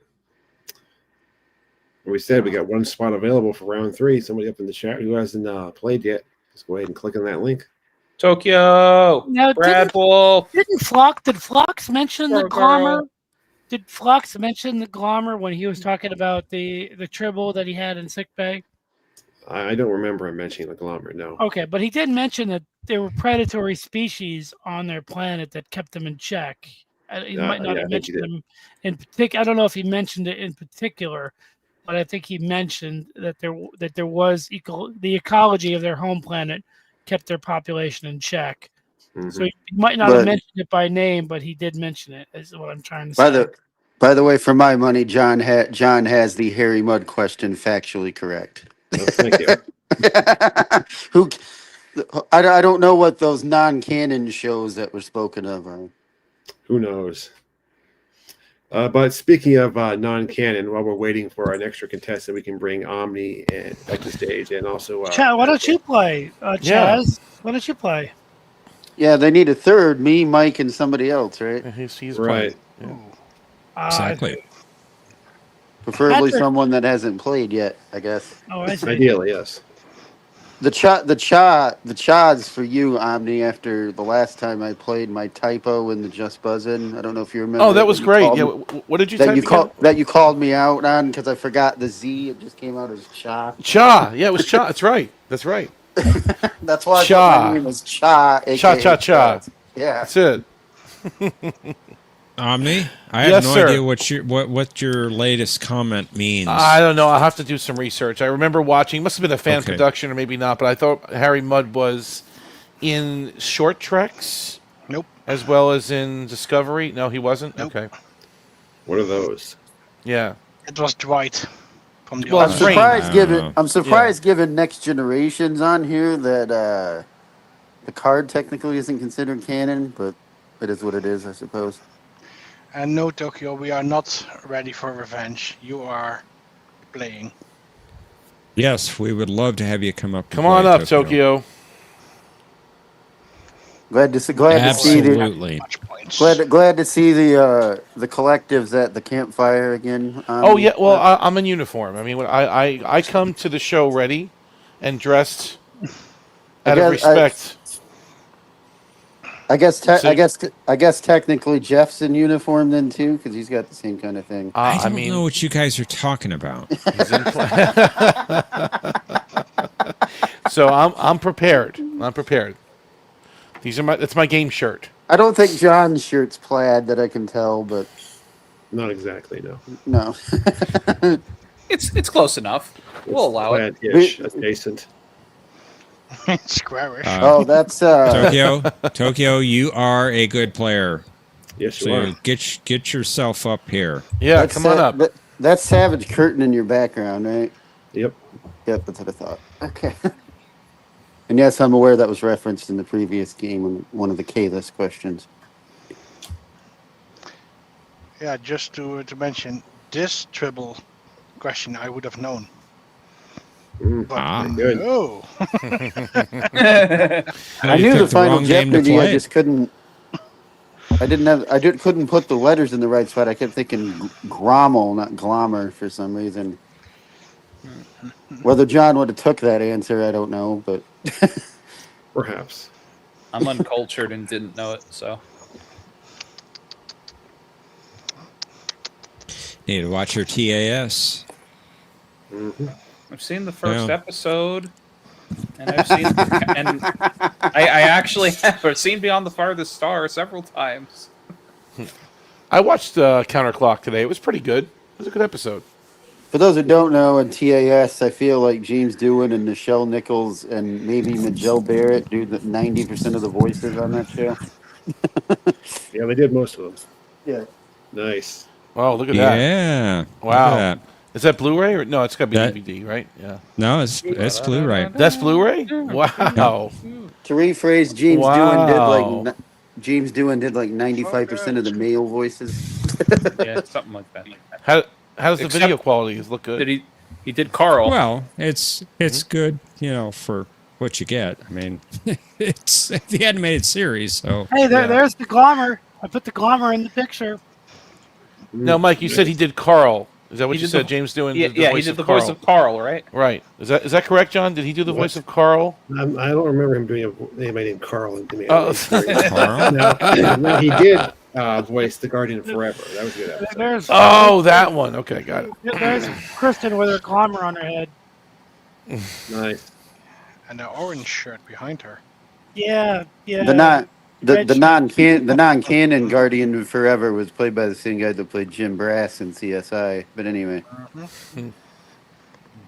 That's from the video that somebody took of us. is that fan production where they have Yeah. the Guardian of Forever and the Doomsday Machine in the same story? Huh? The fan production. Is it a fan production? I don't know. It's possible. That was Sounds a pretty interesting. good fan show. Yeah. Yeah. can I bring up a minor point of discussion with one of the questions in the last game? Uh-oh. Isn't the Geordie LaForge Challenger episode? Isn't that technically non-canon because it's an alternate situation? It was. No, it's on I'm the sorry. show. Go ahead. I know it was on the show, but it was like an alternate timeline, is what I mean, not non-canon. But... It was It's an still alternate canon. timeline, but yes, it's still canon because it was on the show. Oh, fair enough. So like Beverly Picard in Captain of the Pasteur. That's That's Yep. canon. okay. That happened in an alternate reality. True. That's right. It was a New Voyages fan production. Right. Had Guardian of Forever. AKA Carl. She's not awake right now, but I think Kristen's gonna laugh when she sees the. I did a screenshot of the question, sent it to her, and then I did a screenshot of my answer, which has her name in it. So I think she's gonna get a kick out of that, John, being the final Right. Jeopardy for your game. I think she's gonna really like. I don't think Mercer heard you, Jeff, because when you brought up Star Trek New Voyages, I thought he was going to bring up Star Trek Continues. Speaking of fan productions, but That's a great one. I mean, yes, it is. That's the Vic. My what is his Yep. name? Mignogna. Mignogna. Mignogna Yeah. reminds me of the dude from Fargo, the movie Fargo. This looks like him, Jerry Lundegaard, the car salesman that arranged everything. That's what he looks like to me. Is it that one that has the guy from MythBusters as Spock? In Harm's Way, yes, Tokyo. Well, Now maybe- get yourself up here. I think that was the guy from MythBusters played Sulu, if I'm not mistaken. Right. No, Grant. That's what I meant. Yeah, Sulu. Sorry, I was thinking of a different actor, but Sulu. Yes, Grant Imahara. Rip. Did he die? Yeah, that was crazy. Yep. I know. He's not old at all. Nope. So who's our third player going to be? Tokyo? Tokyo. Tokyo. Hola, Come in Tokyo. Come in Tokyo.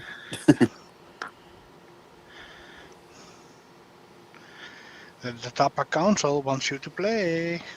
The Tapa Council. By the Having way, trouble keeping the Omni, civilians in order? Yes, Chad. I got it. Omni, I worked for a little company John. called You know Walmart, and I don't know if you know that on Walmart Plus, Paramount Plus is offered in the Walmart Plus package. Oh, it's great, but it's a great synergy. You know, But now they offer a choice between Paramount Plus and that other one that's named after a certain bird. Oh, I see. Yes. Well, the bird is substandard. I mean, everyone knows the Paramount Plus is the premium streaming I didn't want to service. say the name for obvious Is it? reason. No, it's fine. And Walmart's a great corporation. You know, great synergy, big mega corps. We love it. Money, money, money. Cha-cha-cha. Please, somebody join us in the Cha-cha-cha. game. Please, please, Tokyo, come up. Greed is eternal. Everybody repeat after. Greed is eternal. That is the Voyager you're standing on, right, Patrick? Louder, My screen's please. small, sorry. That's Voyager. The only thing we have to fear is fear itself. A virus, a virus. He thinks I'm a virus. Can I ask why Mike's picture is, if that's the same picture you were talking about, is offensive, Jeff? Nope. No, it's not the same image.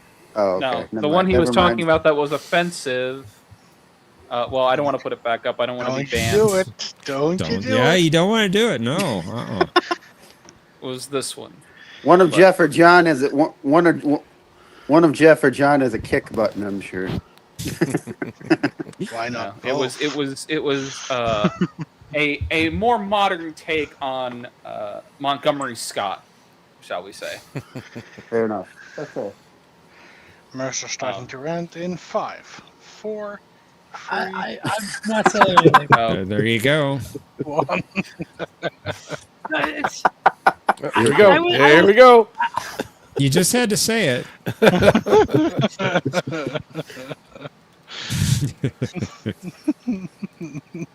Tokyo told me to do it, so I had to do it.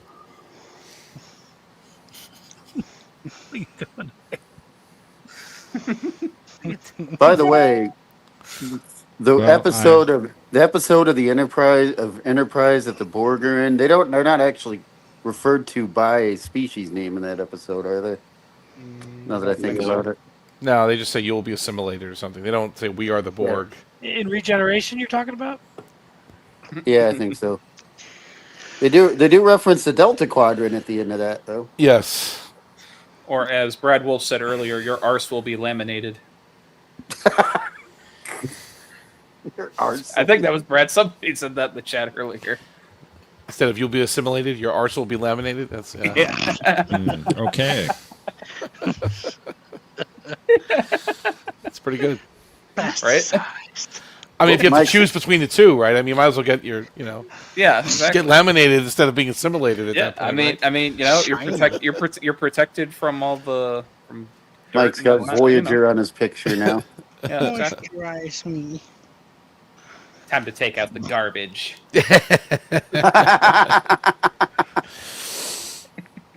Well, I don't think Tokyo has any Columba. You know what the Columba. You know what the I think we're going to have to pick from someone else. The Obsidian Order Hey, Mike, the follow-up to that. Time to take out the Welcome, garbage. Planet There's X. coffee in that nebula. There is coffee in that nebula. Ah, there he is. Welcome, Tokyo. Uh-oh. Tokyo. I'm loyal. Gold Hey, Tokyo. Tokyo, how are you? We can't hear him. I think Jeff only said that picture was offensive because you brought up the Cabal in the last game, Mike. Look, you can see No. Voyager from the outside and I'm the just inside. I'm just joking. Here. The Cabal Here's, being Thomas / Cinnabon. Well, that's Outside? the Bellerophon, isn't it? That's not the. Inside. That is the Bellerophon. Yeah. Outside. Outside. Inside. Are you having fun? Are you having There she fun, is. Jeff? That's the one. That's the the take out the shot. garbage shot. I know it is. That's it. There she is. Target the cargo hold. It sounded like you were mildly entertaining yourself clicking back and forth, Jeff. That's what they You teach could you in say Starfleet that. Academy. Target the cargo hold. Time to take out the garbage. You have Picard saying, "We absolutely came to not destroy. Absolutely not destroy." Fast forward a few years. Time to take out the garbage. Absolutely not to destroy. That's right. And absolute power corrupts. Absolutely. Wouldn't you say, Jean-Luc? I believe I haven't thought of that, Jean-Luc. Jean-Luc. And there's Kate Mulgrew in another role. Tokyo, you are muted. That's Kate Mulgrew in another role. He's saying the chat is having some connection issues, apparently. Oh, I just heard something there. Hello. There is sound. Okay, We can hear that. we got you. We got you. You We're here. can't hear a thing. He's not talking. Tokyo. He's just blowing into the microphone. Okay. I don't I know. think he's toying with us. Is he caught in a blizzard? I don't know. I don't know if you can see in the not the YouTube chat, but the other one, Streamcast or whatever. Tokyo put. And here's Kate Mulgrew in yet another role. Yep, that's right. She was like the councilwoman or something, wasn't she? Or Yeah. Cheers. And I have in my avatar Good night, Cap. one of my favorite shots of the two best friends. Tokyo The very put. Don't first know if I'm shot. connected. If Planet X wants to play, he can. well, we hear you breathing. You're doing something. Yeah. You're blowing into the we can microphone. hear you. We can hear it. you. You guys can hear me, right? No, we can hear Chaz? you. Yes, we can hear you, Okay. and we heard No. Tokyo. Chaz, No, I we hit a can't button. hear you. I hit a button and disconnected myself. Sorry, I wasn't sure. Okay. No, we got you. We You, got you must have hit a button and disconnected yourself. We can't hear you. Still, if Planet X wants to play. There we Hey, go. We hear you. Tokyo, We got you. Tokyo. So this shot is from. Quick, This shot start it, tells you all start you it. need to know about their friendship. Ah, yes. I'm just pretty much curious that the game doesn't get canceled for lack of players. Yeah, well, Planet X says he can't make it. He said, prefer just to watch tonight. Appreciate you asking. So, Tokyo, if you're up for it, man. See, they tried to explain why No, Kirk I'm and not. Spock are friends, and you Do don't it. need to explain that. You know, they had them like do a very interesting mind meld. You don't need that to explain their friendship. Ah, yes. One of your Earth emotions. Yes, yes. And I believe it was inferred that Captain Kirk has never once beaten Spock at a game. He's beating him from the rip in Strange New Worlds. Kicked his Beating him ass. from the rip. From the rip. Yeah. Non-canon. Ass. That's not supposed to. John shaking his never head. happened. I was Yeah, so- also shaking my head. I'm sorry. I assume the I saw J.J. John's Abrams beard going back films- and forth. I didn't see you exactly. I saw it. I assume the J.J. I Abrams was shaking films my fall head into on the non-canon. inside. His name is not Spock, it's Spork. All right, Tokyo, are you playing? I don't have a choice. That's the spirit. Never say die. Precisely. Never You say do. die. You do have to consent to play on Jeopnerdy. No, you don't. Oh, okay, never mind. Patrick is right. Since I am being forced by not one, not two, not three, compulsory. but 4 individuals here, I guess I have no Good. choice. Good. All right, very good. This is like we had Jay tonight and we had Tokyo tonight. Look at this, guys. And This is the- Chaz. this is- Chaz this is is- back. Jazz is back. This is beautiful. This is the keep Omni out philosophy. That's fine. Hey, enjoy. Omni's already leading the pack. And I enjoy to hang out in the back from time to time. This is nice. I mean that in jest, Omni. I know that. Oh, I Now, know. if we can just get Cinnabon back. Well, that's a different story. We know where to find him. He's available on Wednesday nights on Paramount Plus. That's where he He's is. on Paramount Plus. Well, we're watching Paramount Plus. Well, He's no. around. Not anymore. It's been cancelled. The one he True. has It's been- well, There was, it's concluded. but not Concluded. anymore. It's been concluded. You do realize he's the head of the anti-Jeff cabal, right? Don't you think I know that? There was, but not anymore. I heard they are rebooting Cinnabon with Patty Yatsutake. Is that, she's coming back from the dead Yes, to play Cinnabon to play Cinnabon? on Paramount Plus, by the way. Oh my goodness! Can you imagine? Well, we are going to start watching Prodigy. I think that's what was. Now, suggested. there's a good show. All right, so It's you're go- welcome. It's You're going to have a non-canon follow-up called Strange New Cinnabon. welcome. That's right. All right, Cinnabon is pretty strange. Or certain people from where's he from? Minnesota. New Zealand will say that it's Oh. Enter Cinnabon will be that new damn non-canon show. Non-canon nonsense. Nonsense. You sound like Bernie Sanders. You don't sound like New Zealand. No, I'm just kidding. Don't sound like Bernie Sanders. I am Bernie Sanders. Oh, we better do something here, John, before we get canned. Oh, Stream taken down. I think you're right. So let's go ahead and get Yeah. started on round 3. The rest of you, of course, are welcome to wait backstage. Now, in So restricted. thanks for playing. Thank you. Yes, thank you indeed. Bye, Mercer. I mean, Patrick. Thanks for I couldn't think of his name for a minute. playing. All right, guys. Let's play Jeopnerdy. Vegas has Mike as the betting odds favorite, just so you know. I don't know about all that, but okay. I do. Yeah, Mike pretty much won this game already. I don't know about that, but okay.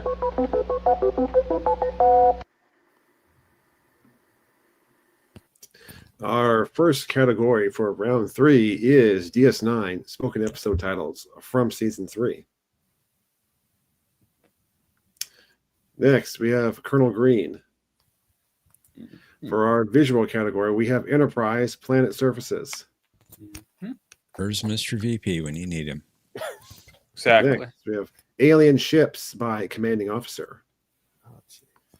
And finally, I'm a Doctor. In this category, I'm going to give you a quote, and I want you to tell me not the doctor who said it, but who are they saying it to? Oh my goodness. Okay. I like this category, John. I like that category a lot. Where they saying All it right, to? Okay. Mike, returning champion, sir. Good job My name on the is first 2 games. my name is Cha, not Chaz, by the way. Cha. Okay. Let's do spoken episode titles for 800. Oh, Mix it up a okay. little bit. Little confusion here. Okay, 800. No sign of the blank. What is the Defiant? Very good. Oh, I put an extra "the" in there. I'm sorry, John. Thank you for giving me points. I'll let it go this time. It's better than calling it the wrong type of ship, though. That's true. All right. The Cha, Defiant. and I'll see if I can fix your name. Welcome to the game, sir, and it's your first turn. Or cha-cha-cha, as Omni would say. Anyway, I'm a Doctor for 200, please. I'm a doctor, not a bricklayer. You want who's being spoken to, yes? That's right, yes. I believe that would be the one and only Captain James Tiberius Kirk. What is? That's correct. Excellent. Tokyo, it's good to have you, sir. I'm glad you are playing. Welcome. And it's your first turn. Thank you. Let's get this over with. Enterprise for 1,000. All right.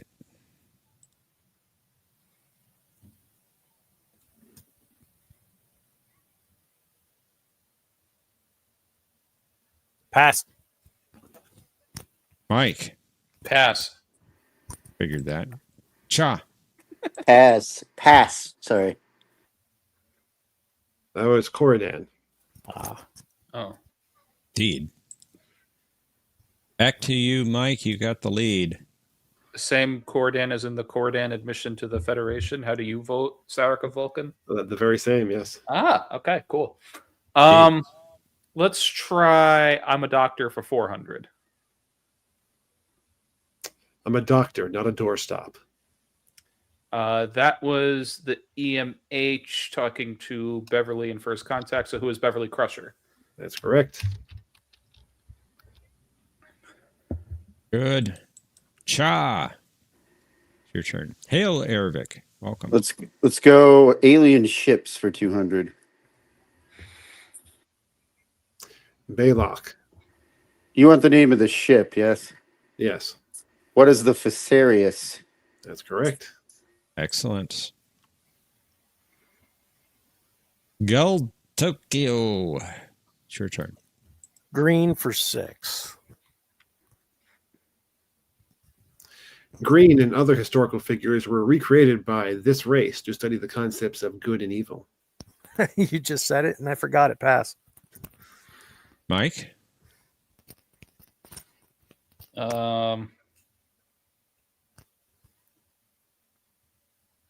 Pass. Cha. Praying I have the right species. Who are the Excalbians?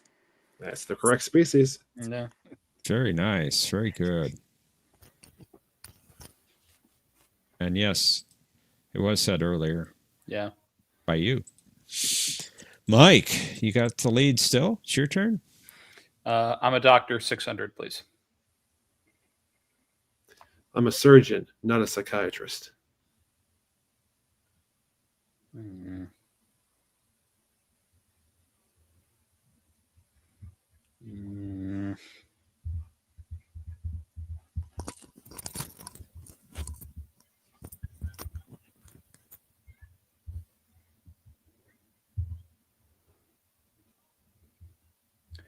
I think that was...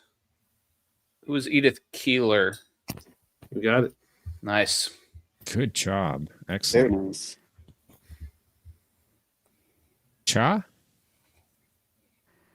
Ships for 4. Ships for 4. Shran.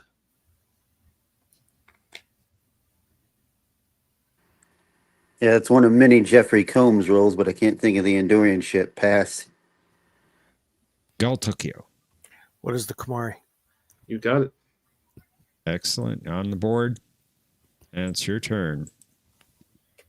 Enterprise for 6.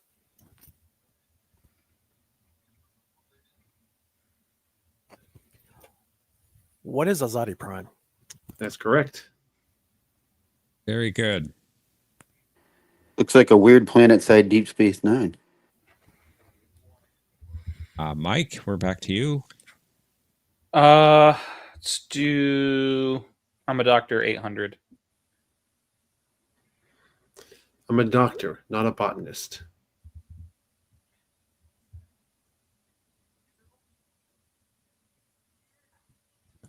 That was... I think that was... Who was Dax? That's correct. Nice. Very, very good. Cha. It's your turn.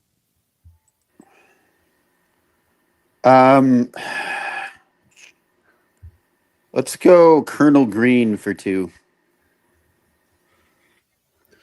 The ideology of Colonel Green was part of the inspiration for Paxton to create this as xenophobic organization.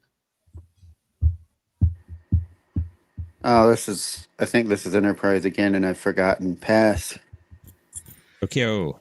It was Terra Prime. That's it. Indeed. Yep. Well done. Good steal, Tokyo, and it's your turn.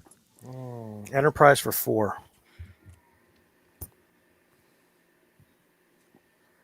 What is Ryza? That's it. Very good. Excellent. The Villas of Ryza. And Mike. So got the lead. It's your turn. I'm a doctor for 1,000. I'm a doctor, not a dragon slayer. Oh. He was talking to...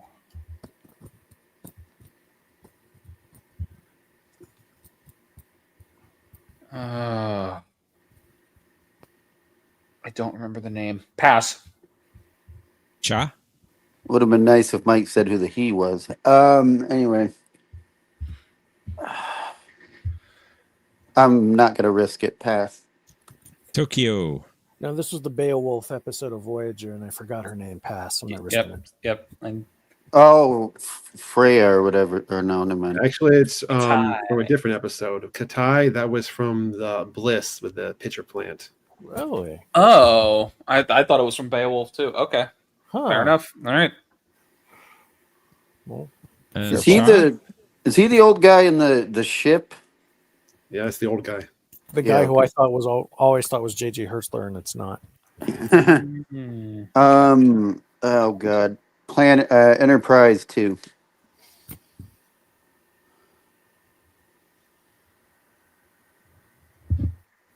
I'm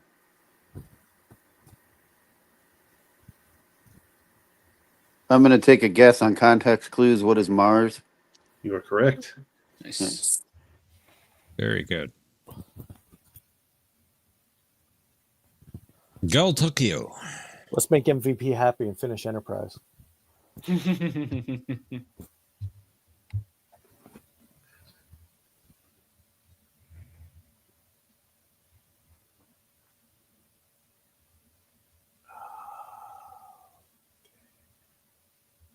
Female Andorian was not.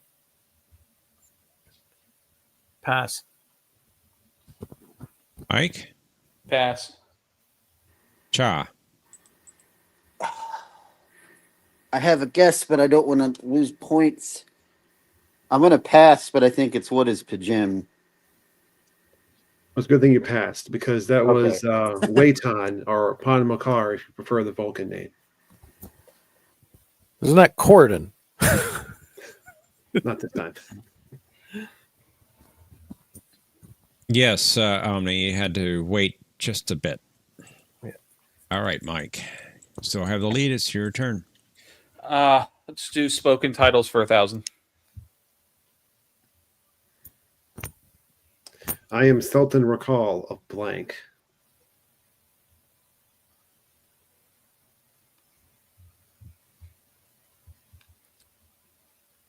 What is Meridian? Very good. No. Wow. Mike is running away with this game as I thought he would. Nice. Excellent, Mike. Cha.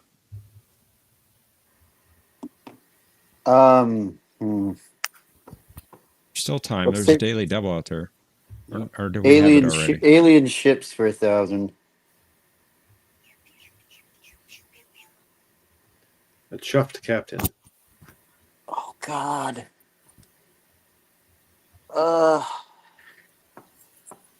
I think this is the animated series. I'm gonna pass. Tokyo. I don't know the name of Catman's ship. Pass. Mike? Pass. His ship was called the Trader's Claw. Claw. Oh, now I remember. Yes, indeed. That rings bells. Tokyo, it's your turn. Green 1,000. Under Colonel Green's rule, Paxton would have been euthanized for having this genetic disorder. Oh.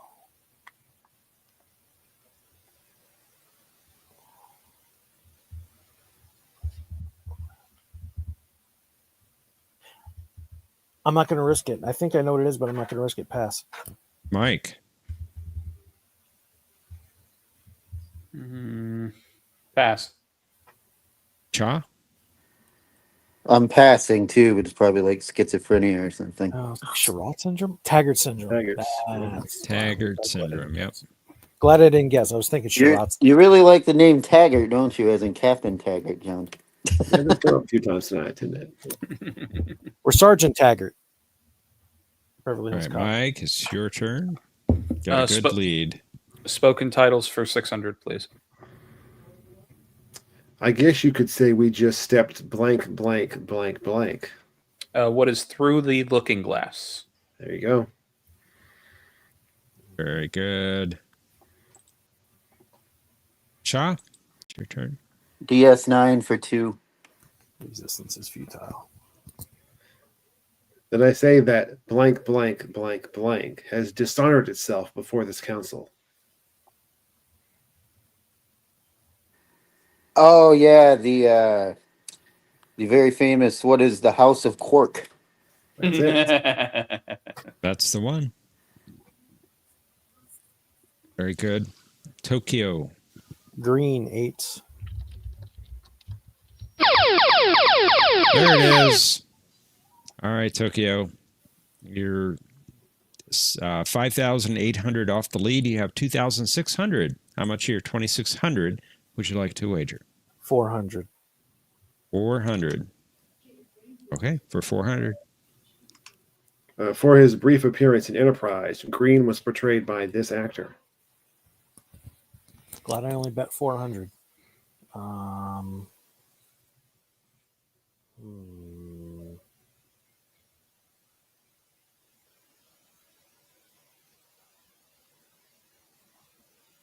Who's Sergeant Pepper? I have no idea. Good guess, but unfortunately, that's not correct. He was portrayed by a number of small roles in Star Trek. Welcome, Centurion Thomas. Bachra. Or no, that wasn't Bachra. That was the other guy. That was the other one. Mm-hmm. All right, Mike, it is your turn. Let's finish up spoken titles for 400. I am home, blank, and I have been lied to by Kai Wynn for the last time.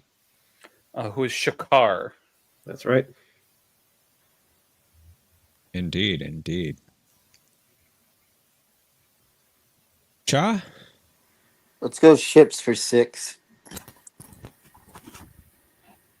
Damon Togg. Ooh.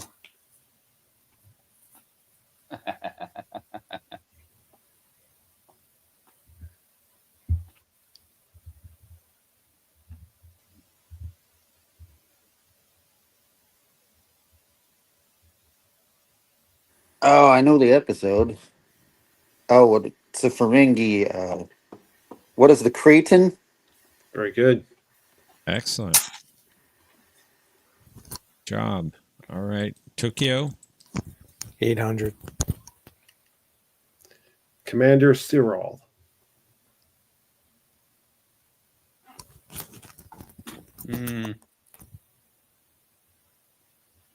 Pass. Mike. Believe that was the. I'm blanking on the name. What is the Terex? That is correct. Nice. Nice work. I'm Commander Cyril of the Romulan vessel Terex. Pleasure to make your Very acquaintance. good. You have an even 10,000 now. And you get the final clue, Mike. Mm-hmm. Colonel Green was infamous for leading a genocidal war early in this century on Earth. No idea. Pass. Cha?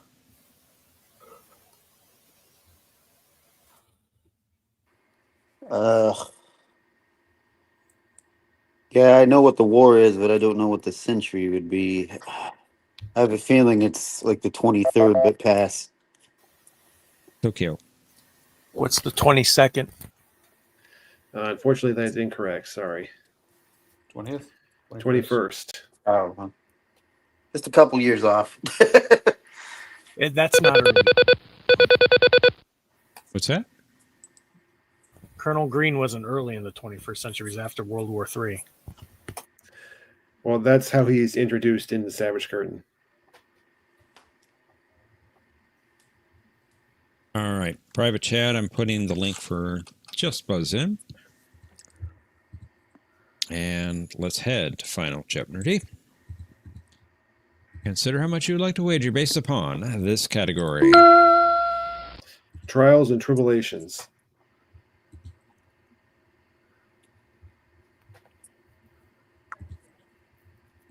Oh, God. Oh, I know what that is.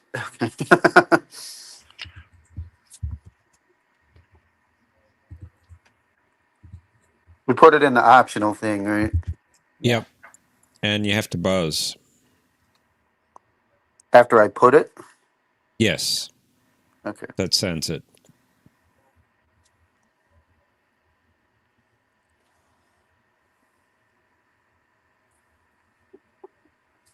Okay, there we go.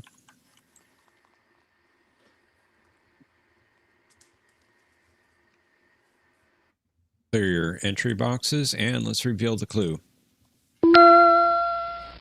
Having just transferred from this starship the previous week, Lieutenant Watley planned to stop by sickbay tomorrow for her physical. Players, you have 30 seconds. Kapla!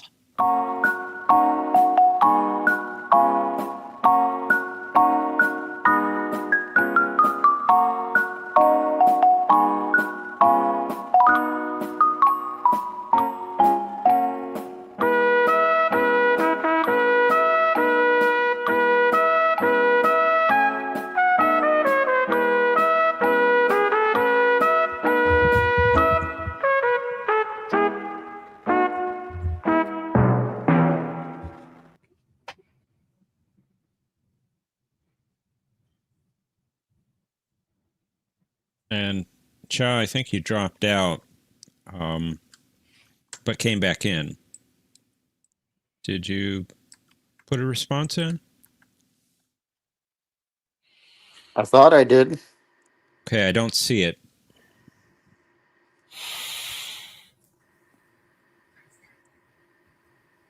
I'm going to put it back in again.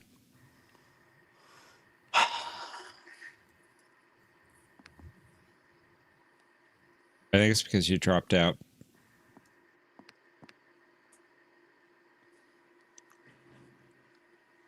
Okay, there we go.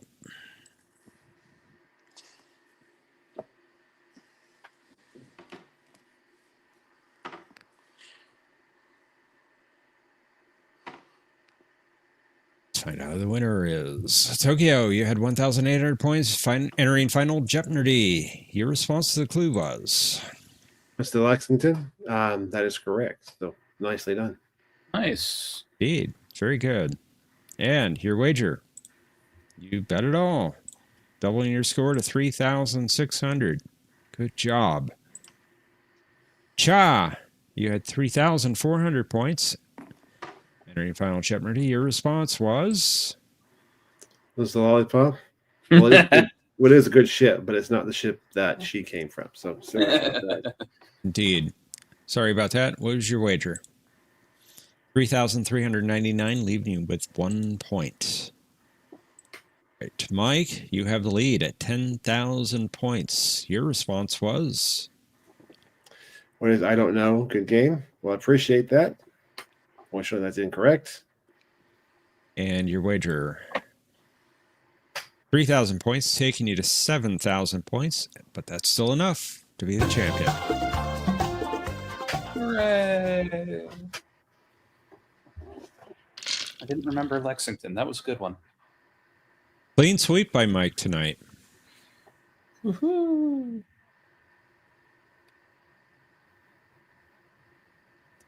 Good game. Very good game. Yes, indeed. Indeed. All three games were good. As always. Mike, your flap is open. You're draining power. He's always doing that. True. I won't say anything if you don't. Dude, that whole episode is just so.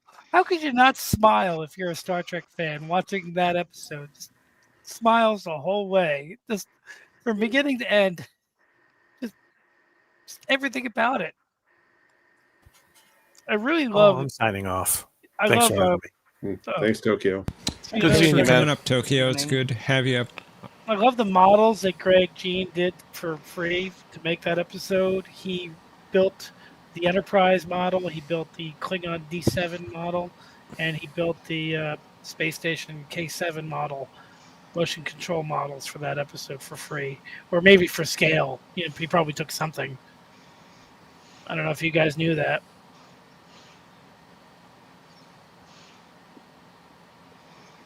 Did you know that, Professor? Yes, I had read that before. Yeah, fantastic work. And they got to film the Enterprise from a few different angles. They never filmed it during the show. You know, they got to film the head-on shot, you know, Yeah. which they never got during the show. At least not that.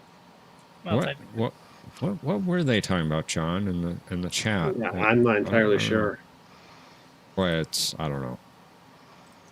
Well, you're very welcome, Squirrel Girl. Thanks for joining us tonight. Appreciate it. You're making no sense, man. I do that sometimes. Wasn't really talking to you, Patrick. I know.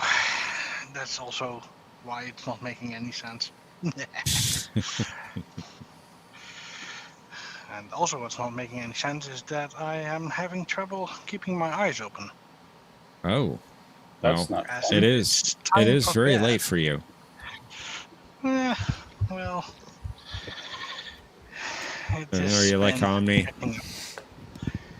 Yeah, I want to yeah. be down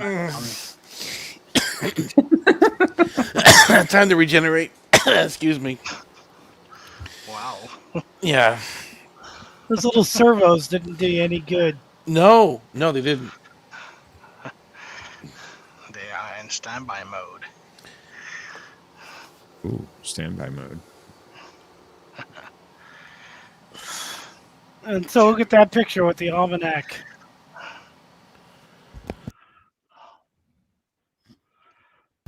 Yeah. The You got sports the almanac. The sports almanac. He's got the jacket. He's got the jacket and the shoes.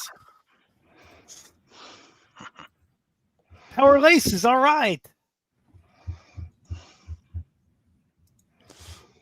Which is great. And then I'll show you the third one real quick.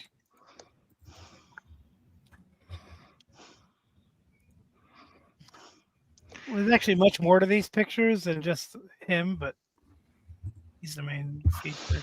That's the third one.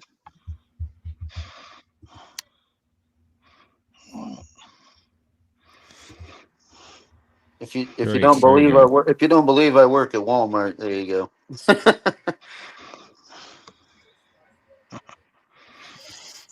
It says you make the difference. One man can make a difference. That's right. Okay. Don't ever forget that, Cha. Okay. One man can make a difference. Yes, indeed. Our people make the difference. See, that's right. That's very true. That's very true. I love it. Yes, Image of Sirach. Thank you.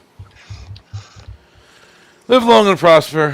One Image of man can Sirach. make a difference. It's the picture of Jellicoe that I put up. Is that a Gorn in the background? I think so. It could be. That is son Drew. Is that a Gorn? You can't really Yeah. see it, but Yeah, they went to Cestus 3 at the museum. That's where they got that from. it could. I'm just saying it could be a Gorn. I It could have no be. idea. I can Or an tell you, elephant. Get it done. I can The Pike City tell you no- Pioneers stopped by the museum while they were there. What was tell that? you- I'm sorry. What did you say, John? They were playing baseball. They checked out a Pike City Pioneers game, and while they were there, they decided to stop by the right. historical museum. The gift shop at the museum, of course. Right.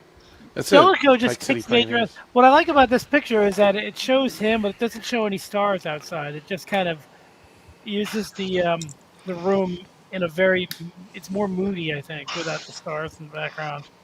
It's more moody without the fish tank, too. Yeah. Get that fish out of here. Dude, I loved him in Total Recall when he's like, I'll erase your ass. What a great line. Stuff bears, stuff bears, stuff bears, stuff bears. No Emmys. Stop.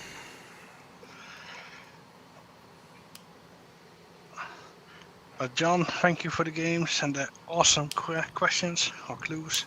Appreciate it. And we'll be here next time. 150 is coming up fast. It sure is. We got, what, two weeks? There's one more game after this and then 150, right? Yep. Are we That's taking a it. break, or is it going straight through? So we're going to pay 150 on, what, the 27th? Assuming there are no delays, then yes, it should be the 27th. Okay. Excellent. Looking forward to losing. Excellent. Oh, we know how Omni is on those buzzers. Same beard time, same beard channel. Pretty much. Yeah. That's a play on same bat time, same bat channel from the old Batman show. But anyway, So I want to buy that Blu-ray set. I never got it. I really should buy it. The Batman 67. I love that show so much. I just love how campy it is. I have the third season. I have the entire. He's so damn underrated. But King Tut's my favorite villain from that. You like King Tut? Yeah. Are you sure you're not talking about this? That's the animated. Very nice. Very nice. Yeah. How That's much the was that? Blu-ray you should have. How much was that? I may pick that up. $30? I had to get it off eBay. So I could not find it on Amazon. I love how they had to put Scotty for the colors and don't give McCoy any respect. In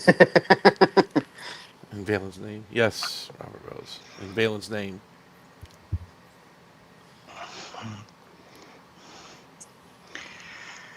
Wow, did Jeff knock you over on the... No, not at all. I hate Thomas. Although Jeff is claiming that somebody took a hit out on him, perhaps, the other day. Oof. No, I was Not a hit. He wants to know where you were 2 days ago while he was crossing the street. This was Thursday. Sorry, About- Thursday. Yeah. Well, it was 2 days ago. Do you have an alibi, Thomas? At 4:40 p.m. Central Time. Can you account for your whereabouts? Were you in the state of Texas, Thomas? Can you at least give us that much? On Thursday at 4:40 p.m. Central. And yes, John, I agree. The Lollipop is a good ship. It's just been commissioned. 10. You see, 6. I don't know if you guys can see my avatar. I don't know if you guys can see what my avatar says. Gotta make it bigger to see it. Not suitable for flying. Nice. Likely story, Thomas. We started the stream at 9 o'clock for 2.5 hours. You were in the shower getting ready for work. Damn. All right. No, I think he's accounting for his alibi on Thursday. Okay. When the hit against Jeff was initiated. The bungled hit against Jeff. Yeah. No, he did not. There's a good picture of the man. Good Ed one. Mercer. You like that picture? I like it. Yeah, I like that. Fits perfectly into that little The space. Seth MacFarlane, Lynn. There he is. There he is, the captain. Need to see more of that, Captain. I agree. Yeah, there he is. It's a good. I like the fact that he's a well-rounded character. He's cool. I hope he gets to see his daughter again. Only on the Orville will you see someone's leg get cut off as a practical joke. Yep. Fact. It says $27 a complete series. That's not. What does that mean? Repackage? It means used. I don't want a used one for the Batman. I think that means they put a new outer case to it. Oh, okay. It's a different style case than the original. By the way, you might see a Gorn behind Jellicoe, but you definitely won't see a fish tank. Let me pick it up for $29. It's He took 67% everything off. out of Picard's already. It's not a bad price. Sorry about that, Brad. Wormhole can be yours for the right price. Hopefully you can get that resolved. What's going on with it, Brad? Did anyone here read the Orville novel that Seth wrote? Yeah, I read that. It was good. I don't read. Yeah, wasn't it interesting? I don't read. What? Well, I read it, but I also they also have an audiobook version of it, narrated by Bruce Boxleitner, who plays Sheridan, the Captain Sheridan, and he reads the whole book, and he reads it very well. John J. Sheridan. Can we get a Jeopnerdy Clash of the Titans, OmniCast versus Patrick versus Mike? That might be I'd what like we're to see getting in that. 2 weeks. That might be what we're Mr. getting. Bester. maybe. Captain Sheridan. If I can keep my points. Get the hell out of my chair. You like that? That was great. He looked good sitting in the chair, though. It looked like he fits there somehow. I don't know why, but he... Yeah, that was a good episode. It was good, yeah.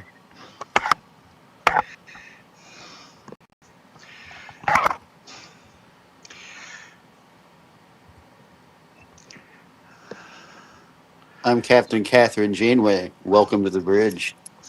Exactly. Boom! 10, 9, 8. Oh, wrong ship. It is the only thing speaking.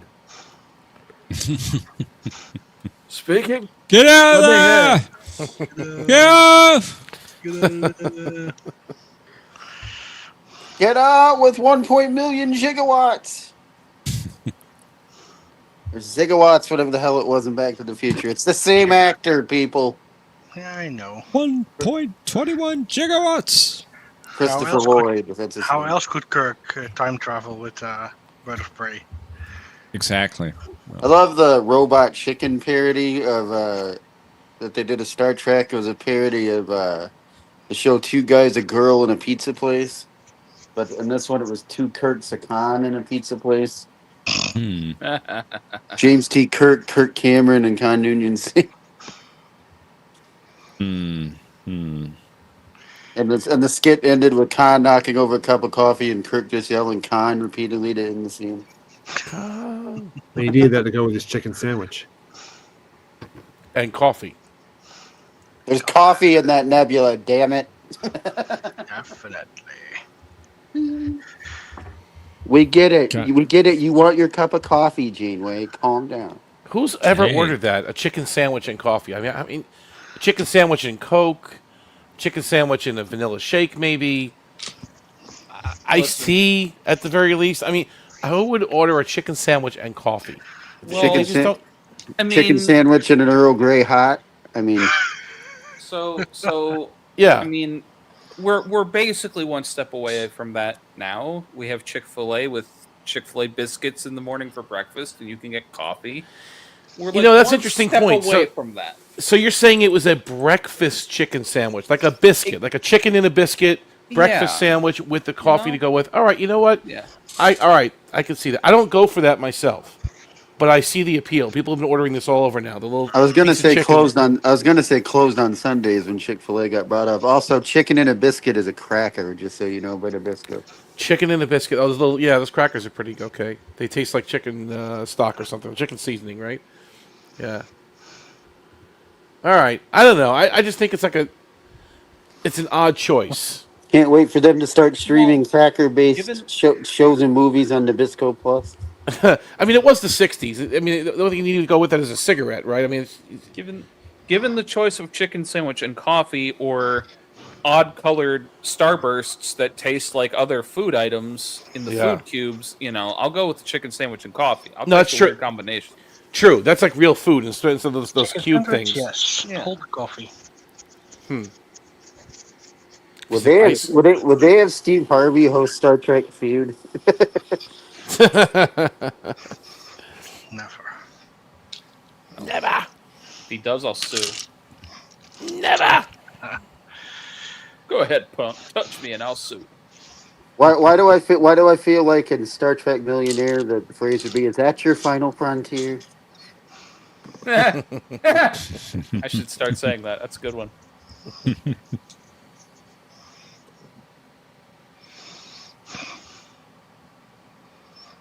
Final Frontier? I could have went with Final Mission because that's the name of an episode, but Thomas, I don't know what you're on. What is he saying? What's going on here? Sleep deprivation. Omni should make more questions. He did a great job. Oh, he's trying to say Omni made the questions tonight. No. I think he's saying I did host the game twice when John was absent. I enjoyed it. I've actually been working on another one, but if I'm not mistaken, I think the first time I played with you guys was when you were hosting. Actually, it could be. Because the first time I played, there was a Ron Jones category, and I think you were hosting. I like Ron Jones. I do a lot of audio stuff. I like that. There's part of me that can't help but saying the Omni hosted Jeopnerdy are non-canon. They're non-canon. Well, no. See, I think they're remembering the food. I did a lot with food, and there was a lot of controversy because I said this is this person's favorite food, and that set everybody off because it's a food they may have ordered, but they're saying it's not their favorite food. So I had to reword it the second time around. That is the word, their favorite food. Right. See, there you go. See, that's what it was. I had to be. You have to be careful how you word these questions, right? I didn't know. This community is full of vicious predators. If you screw up even like a the out of place, jackals. They're all over you. Like jackals. You had an extra word in the name of an episode. You add on an extra S at the end of a word. They're just like canceled. Done. In those episodes, I didn't know John was clean shaven, wore a yellow plaid shirt, and looked like a Borg. Yeah, well, that's. But it's fun. I mean, I like the audio. I like the visuals because you really have to think about those. You know, there's nothing really to go back to. You have to think about those.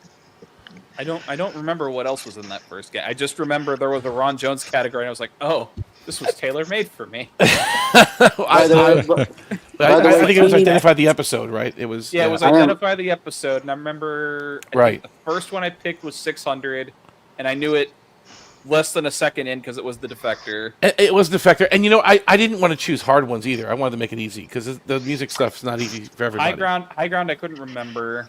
I don't remember if anybody got that. Yeah, when they plant the bomb when they were planting the bomb. Yeah, that one I couldn't place. Jeff I thought it was I think I thought it was Home Soil. I was envisioning the scene where Data's like dodging the laser in Home Soil, but that wasn't even a Ron Jones episode. No, it wasn't a Ron. I didn't do that one. I did. I forget now which ones. And then you did the Worf getting smacked by Lore in the turbo lift.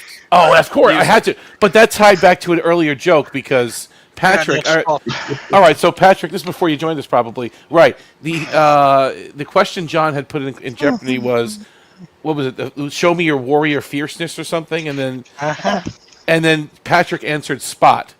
Yeah. I forget exactly how it went. About Lore. It was something about lore and warrior fierceness, or I forget what it was. Wait, then how did you get that one wrong then? Because I remember you picked it and got it. I think you guessed Best of Both Worlds or something and got it wrong, and then it got to me and I got it because I remembered that scene. Well, you got to know season 1 TNG to know that clip, right? That cue. Show me your warrior fierce. Dun, dun, dun, And I was just thinking the fiercest because Spot was always scratching Riker and such. That's what it was. You thought of Spot being a fierce warrior. Right. When you said to show me your warrior fierceness, why did Family Guy pop in my head? Show me potato salad. So I picked that cue because of the joke. I was running. There's jokes that we have amongst each other. I was just running it through. I was, or as Jeff would say, beating a dead horse. But I like that. That's the same with Kai. What you leave behind. Right. I made a mistake one time. Right. Because I didn't read the question. I was half listening, and it happens. And I thought he said ask the episode name. It was really it was Kyle Wynn. But I said what you leave behind, and they go, no, there is no Kai. What you leave behind. That was the thing. That was the thing I was trying to think of. Kai, what you leave. Because I was half listening, and of course I got the question wrong. You got to read the question. You can't just half listen. You got to actually read it. I'm like, oh yeah, I know that episode. It's what you leave behind. What is what you leave behind? I'm sorry, that's incorrect. What? Huh? What? Oh, you wanted. Oh no. Okay.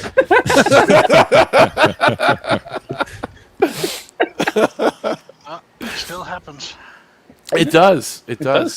But that's the stuff that makes it fun. I mean, you know what I mean? I mean, something with Klingon conflict. Sorry, Klingon conflict.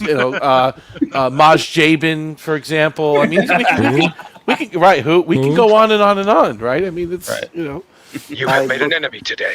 Right. Who is that guy? I don't know who that is. Right, Patrick? Not a case on Maj, obviously.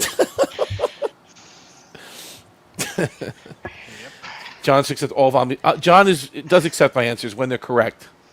I have to pay attention to his question, right? If I don't pay attention to what he's writing, and I give a wrong answer, he's going to hit me for it. Okay, Thomas, it happens. Oh, it's like juice piece of flops. Right, exactly. I wish I could think of it. Yes. Technically, it's Omni's questions, not answers. True, questions. That too. Yes.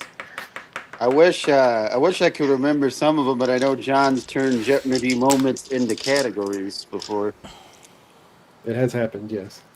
Oh, that would be great to do a clip of the best of moments. Oh, that would be really, really great. I mean, that would take time, to put that together. But there's a lot of good moments out there. By the way, going back to the OmniCast hosted Jeopnerdies, Jeff didn't even have the decency to change the host's name in the intro. Well, and yes, I know it's pre-recorded. I'm very aware. No, it's not. Is it pre-recorded? I guess it is pre-recorded. It is. Yeah. It is. Right. Yes, it is. It was a joke, Jeff. When I'm well aware of that. When a newscaster goes on vacation, they don't change the name of the show, right? They just fair enough. Yeah. No, they would like for whatchamacallit, nightly news. It was always this is NBC nightly news Right, with exactly. Brian Williams substituting tonight. Right, that's And it. here's your host. And here's your host, OmniCast. Thomas, step away from the bunny. You're getting too much radiation again. That was he. Oh man. Professor Jeopnerdy. No, Jeopnerdy. Jeopnerdy. He calls it. Yesterday he was Professor Cranky Plaid.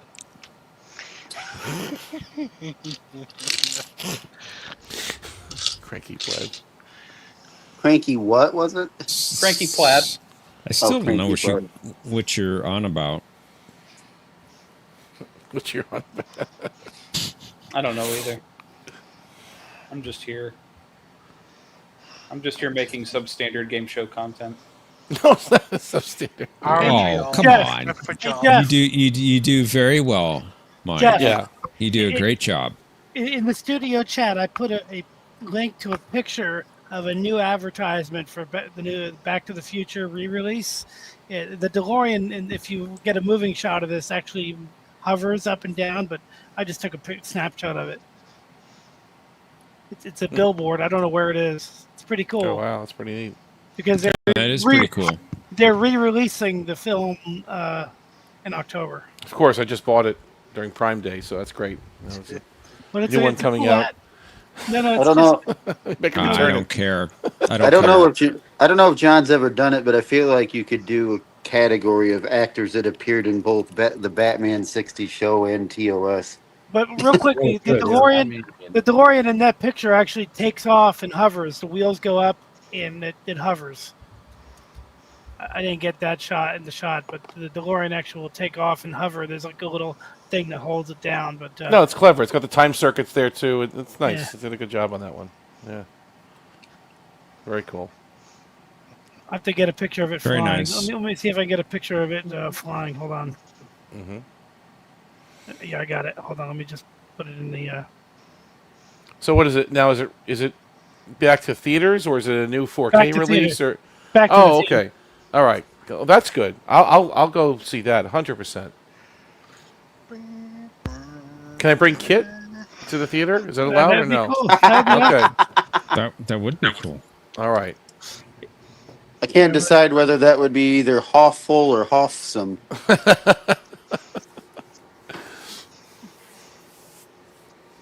He literally put his name into everything. It's ridiculous. Yeah, of course. You have to. You have to. Don't hassle the Hoff. Even when he's on the floor eating a cheeseburger. Now there's a picture of the same advertisement with the car flying. It actually takes off and then lowers down. That's clever billboard. You can see like the wheels go up, like it's like the hover version, and it kind of goes up a little bit. I've never seen the first one in theater. I was too young. I mean, it was like I was 4 years old. Was it 85 it came out? 84? Yeah, 85. So I was 4 years old. I did not see that. I mean, I rented the tape. I saw it in the theater. A million times. The But no, I was part too young for it. The part I remember the most was my cousin had seen it before me, and so he saw that I was really nervous when Doc was on the clock tower. He's like, don't worry. He saw I was really terrified that Doc was going to fall. Like, But- that's the one part I remember. You're still in the oven. By the way, you were in the Dutch oven? I would bring up Star Trek Wheel July of Fortune. 3rd, and I November 15th. So I would bring up Star Trek Wheel of Fortune, but technically there's already one of those, the Dabo wheel, right? Wheel of Fortune. There you go. Yeah, there it is. There it is. I wanted to do Wheel of Trek. Thank you, Patrick. Wheel of Trek. There it is. The new logo. the new logo. Yes. There's actually a new trailer for Back to the Future that they just put out. I haven't seen it yet. Andrew will be back Friday. Note to Vanna White: wear a red dress at your own peril.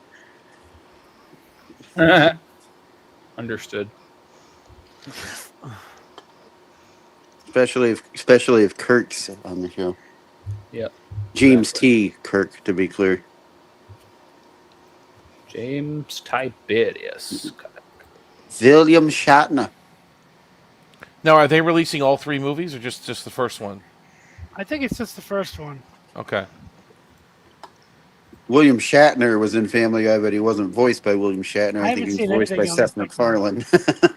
But they're all getting a 4K treatment around the same time. That's what's coinciding with, huh? They already have a 4K release. Yeah. I own it. Yeah, but they Of have all three movies. They have new boxes for them. I have a picture. Oh, new boxes. Okay, yeah, that's worth buying. I'm gonna share the picture. I'm gonna share the picture. Maybe you've seen them. Maybe you It haven't. must be a Paramount release or something. That's something we would do. Yeah, it's good. So same old content, but new boxes, new art, new box art. Love it.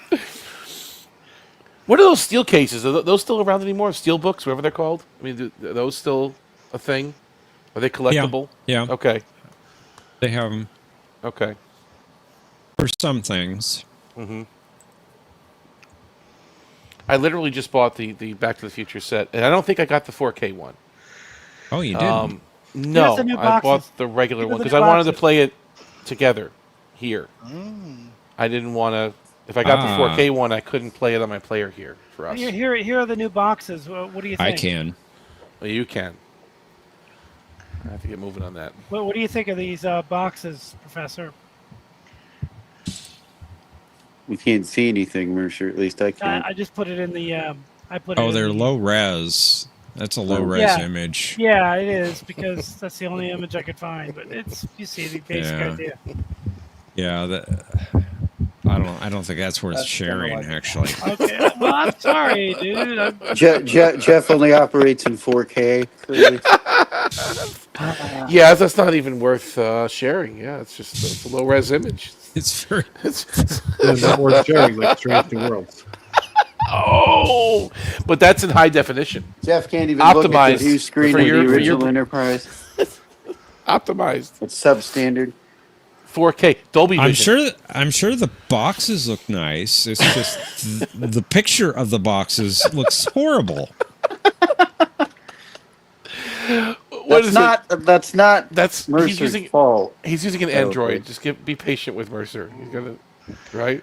So that Back to the Future Nurture him. Feed him regularly. Tell him that he is a good cat. That's right. Talking about Mercer or Nermal? Both. Both. Well, the professor's got an Android too, though. You should be. That should be high res between the two of you, right? That should be. No. Error. Professor Brainy Specs.exe is not working. What? .bat. .bat. Yeah. That's it. Don't run it. Don't run it.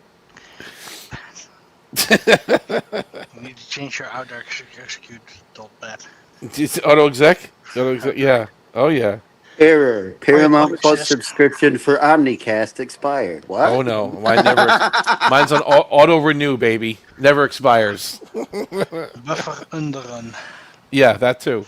Auto renew. I thought the collective paid for yours, Omni. Well, yeah. I mean, it's what they call a fringe benefit. It's a fringe benefit, really. Emphasis on the fringe. It's on the oh man. Oh. But don't worry, John. I don't think you have much more of this to deal with. I really think they're going to convert it all back to movies soon. They're going to stop all this TV stuff. I really, really think so. I hope with so. Skydance. Yeah, I feel it. I just, from what I'm hearing and what I'm reading every day, I think they're going to get rid of this as soon as they can and as soon as possible. But we don't want them to How about now? show up the movies too. Well, they're Check out going to. The other picture I put in, Jeff. Yeah, they're going to go to movies. They consider Back to the Future a big. I mean, Star Trek a big deal over at Skydance. Exactly. So they're gonna. They had good success with it with the 2009 movie. They're thinking back to the good old days. They made a lot of money with that movie, and the other two somewhat.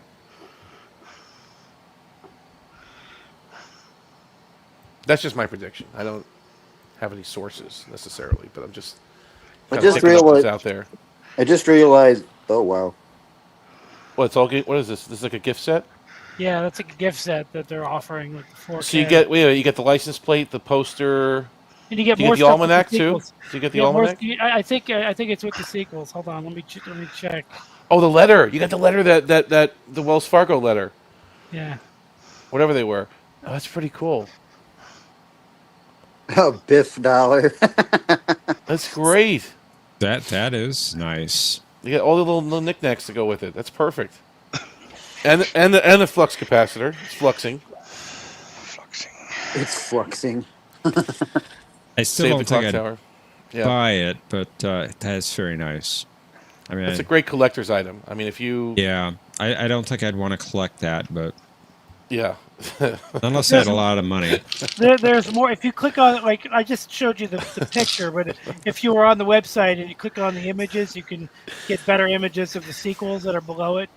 I love Right. I love in the bottom left corner a match made in space by George McFly. It's kind of low res. I'm having a hard time seeing. Let me zoom in here a little bit. Oh, there we go. All right. Enhance. Enhance.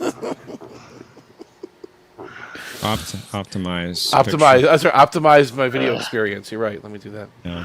I just realized why I wasn't confident on the Excalbian's answer I gave earlier, by the way, because I was also thinking of what's the episode? Spectre of the Gun with the Melkotians.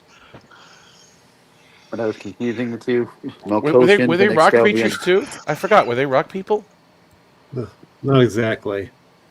They're like What a were giant they? floating head. I heard they're also re-releasing Apollo 13 this year too. 30th anniversary. That I saw in the theaters. Though. Mercer, we have a problem. You were talking about Steelbox. Steelbox. There's Steelbook. Steelbox for Back to the Future. And those are designed. I don't have any, but they're more collectible, right? Those are supposed to be. Yeah, the limited edition. Okay, yeah, I see it. Steelbox.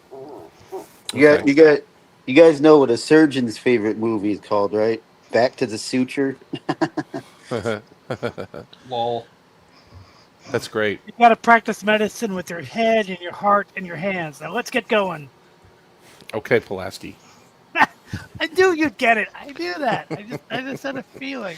What do you say? A splint? What's a splint? What a splint. This is not medicine. You gotta be crazy. It's not, you take two pieces of wood and you put them together. So they didn't have splints in the 24th century. What are they? Nope. I mean, Nope. so only laser stuff, right? Osteo suture things, and that's it, right? That's all they had. Okay, osteo regenerator. That's crazy. That's was not that- medicine. Well, what episode was that from? Was that from Contagion? Yeah, I think it was Contagion, right? Because sickbay wasn't working right. I think. Yeah. I thought it was Sounds working on right. the ship. Yeah. That's not medicine. That episode had a lot going on. It It's was a good lot. one. Yeah, no, it was just a lot of plot all in right. that episode.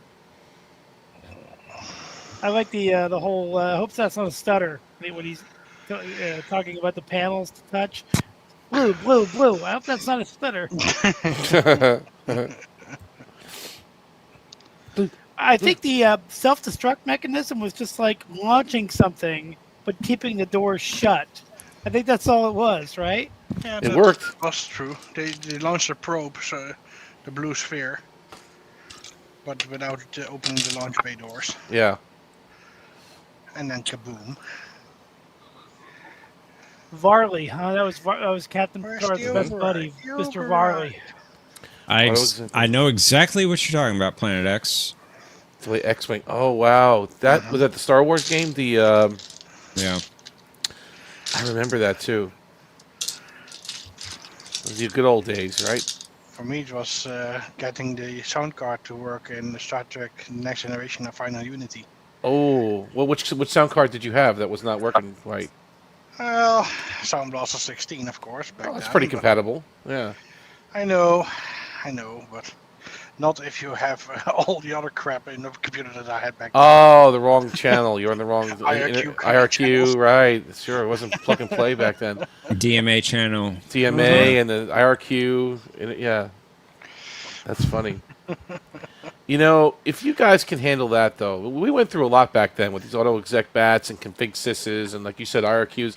You all can handle Linux. I'm telling you right now, because it's basically going back to that. You have to command line a lot of stuff, just like Sure, you did. but we don't want to. We I want know, something but that isn't it fun to go works. back in time? No, I mean, I just no. want it to work. Damn I it. didn't- we got so spoiled. And still, he uses Windows, but okay. Well, I have to. I don't want to. I'm on Linux right now. Not you, Professor. Bye, Chaz. If you're heading Fellas, out. See you later, Chet. fellas, it's been a pleasure. Till next time. Thanks. Take for letting care, me join Cha. in. I'm gonna head out. Thanks for coming on the show. Good night. I'm It's good to gonna see go. you. I'm gonna go cha cha cha. Money, money, money. Hubba, hubba, hubba. Who do you love? Who do you love? That's it. Mine is Z. We are spoiled now. Yes, we are spoiled. No, seriously. I mean, ever since Plug and Play in Windows 95, we've become kind of spoiled, right? It's like No. what? Back in Windows 95, it was plug and pray. Plug and Pray. All right, so Windows 98 SE. Definitely not play. SE. OSR2. It got better. It got a little bit better. You plug in the scanner, and then Windows is gonna recognize it. And It was Plug and Pray. Because the stuff still had jumpers back then, right? It was an odd time back then. It's like you had jumpers, but Ooh, I can't remember my first 8-bit motherboard that didn't have jumpers. remember that? Oh yeah. Jumperless. Wow. Yeah.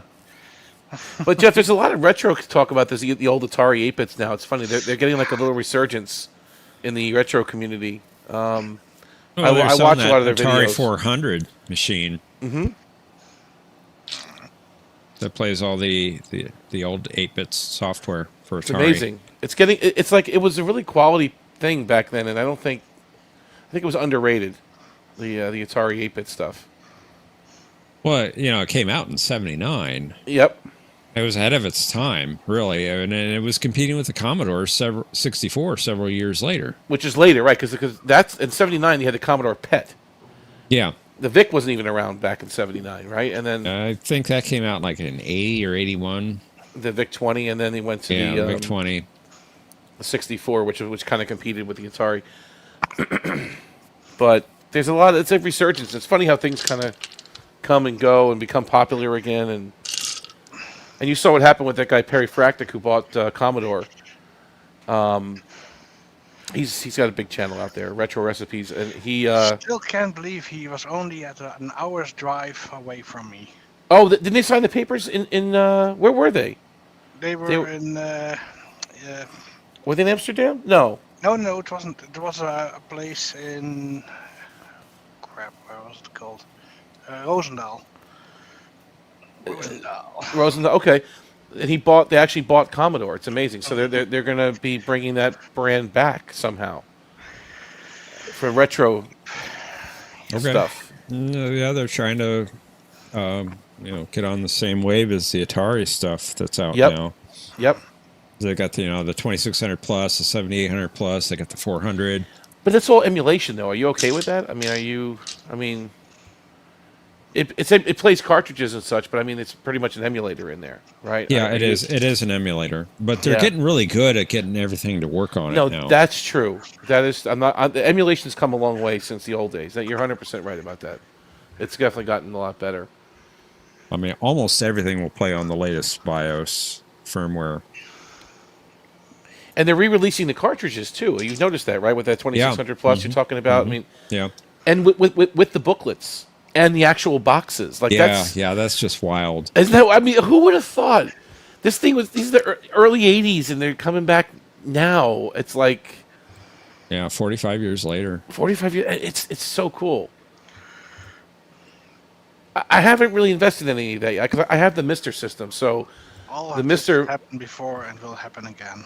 No, it's amazing. Exactly. But the Mister does hardware emulation, not software emulation, so it's a FPGA thing. And I have all the Atari 2600, 7800. I have it all listed on, all the ROMs are on there, and you can play them, and that satisfies me. But for a real Atari collector, that's really not a bad investment to get this new stuff coming out. You're right. It's branded right. The joysticks are actually made fairly well, from what I'm understanding too. Right? They have a nice feel to them. Yeah, they do. I don't have any of it, but okay. Yeah. And really, I don't think I want it. So what retro system... All right, if you could pick one retro system to get again, and it could be emulation or it could be just, a machine that's working right, which one would you pick? I'd want an Atari 1200 XL. And that was like the top of the line back then. That was the flagship of the 8-bit ones, right? Very briefly, It came out after the 400 and the 800 Okay. were out for a while, and there were problems with it. And they quickly replaced it with the 600 and the 800 XLs. Okay. But that was the one you'd want. That's the one I would want. You can fix the problems that are inherent with it, update the BIOS inside, and make it right. But that thing had the best keyboard I've ever used on any machine. Oh, it had those big brown chunky keys, right? Yeah, Those, yeah, they were great. They were great. That's awesome. So yeah, the 1200 XL would be my machine. What about you, Patrick? I mean, you're an Apple guy, right? So I mean, nowadays you are. Only since 2007. So you could pick one of the old machines to bring back from the past. It functions and works. Which one would you pick? I started at the Commodore 64. Okay, there's plenty of those out there. You can do a nice, But then again, yeah. replica of those now. There's tons of games for the 64. I mean, you could be. Yeah, ton of them. I mean, the library is bigger than any other system, I think, out there. Just for thinking games. back, it was the Commodore 64, and then I switched to the XT. At least a clone of the XT. Wait, IBM XT or the ST Atari? Oh, okay. No, the IBM XT and then the XT. AT. The 286. PS2. All clones of those, and then Windows 95, Windows 98. Right. Okay. Second edition, ME. Yeah, I kind of followed your same path after the Ataris. I got an XT and then 286, a 386, DX, 486, DX4. Yep. Pentium 3. 5, Pentium 100. I didn't have that. What I had in between was a K6, AMD K6. AMD K6. That wasn't a bad processor. Yeah. That was pretty good. I wasn't an AMD guy. I was an Intel guy. I've flipped back and forth. I've currently got an Intel, but well, Pentium 2, Pentium 3, Pentium 4, and then the Core 2 Duo. Oh man! So which one would you pick? So if you could get one, if you could wave a magic wand and get one of these machines back up and running again, which one would it be? It could have been one you didn't have either, that you wanted. I think I had the most fun, and that was before I had internet. Was just Windows 98 second edition computer with a Voodoo 2. Nice. That was a great time, wasn't it? And Sound Blaster Live. Yeah. Gold card, if I'm not PCI, right? PCI. Yeah. Yeah, that was one of the best, and I had an equalizer in the 5 1/4 bay. Oh yeah, one of those. Yeah, one of those. Yeah. I had that. Yeah, I had that. New Q. I had the white one, and later on the silver one. Oh man, that was. And I had the 5.1 surround sound speakers on that. Yep, oh yeah, the Altec Lansings. Yeah. Those were good, right? Yeah. I didn't have Altec Lansing. I had the creative. Creative ones. Okay. Playing X-wing, having the TIE fighters circle around me. You could hear in 5.1. That was just awesome. But wasn't the late 90s? That was and later I had the Inspire 5700 5.1 sound set. But wasn't that a great time? I mean, look at all the hardware was just getting really good, and the internet was getting faster. Like broadband was starting to come around in the late 90s, where it wasn't. Yeah. A few years before that. So that was like that 98 time, like you said, that 98 SE. Things were really starting to move. Like things were getting better and better, and it was great. It was a really good time for computing. Wow.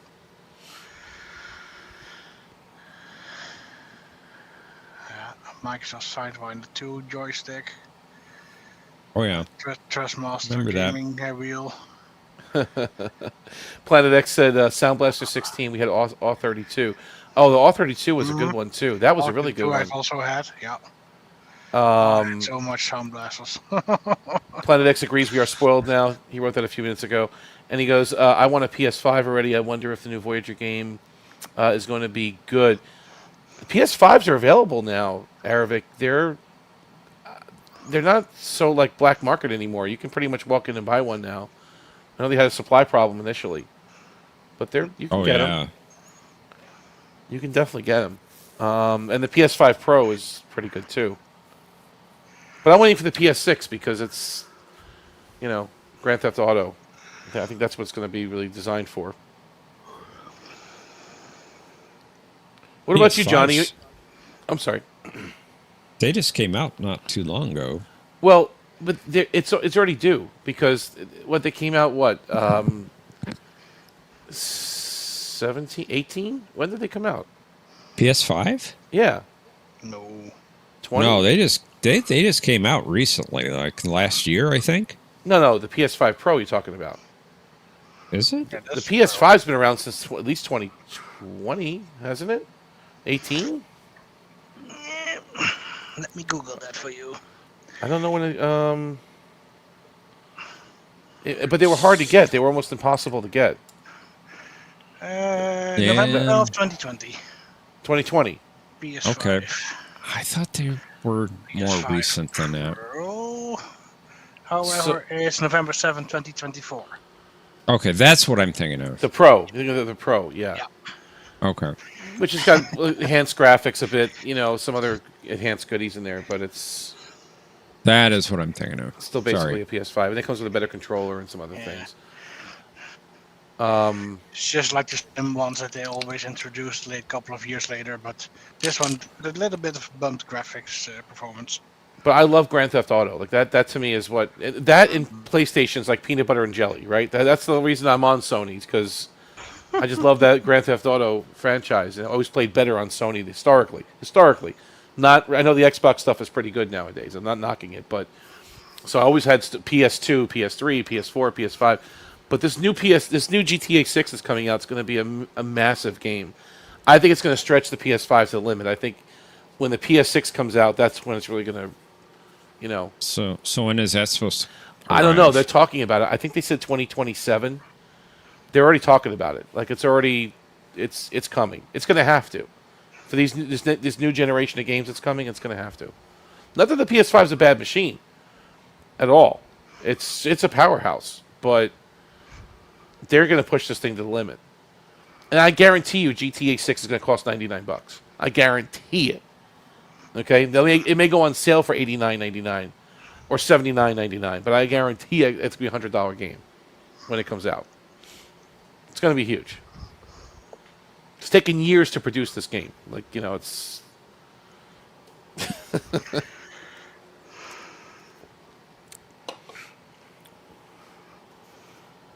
But what about you, John? I don't know if you're into old computers or what your history was with computers. But what machine could you bring back from the past if you could? Jeopnerdy. Well, in my youth, I wasn't really into video games so much. Although I do remember playing some games on my old Apple IIe.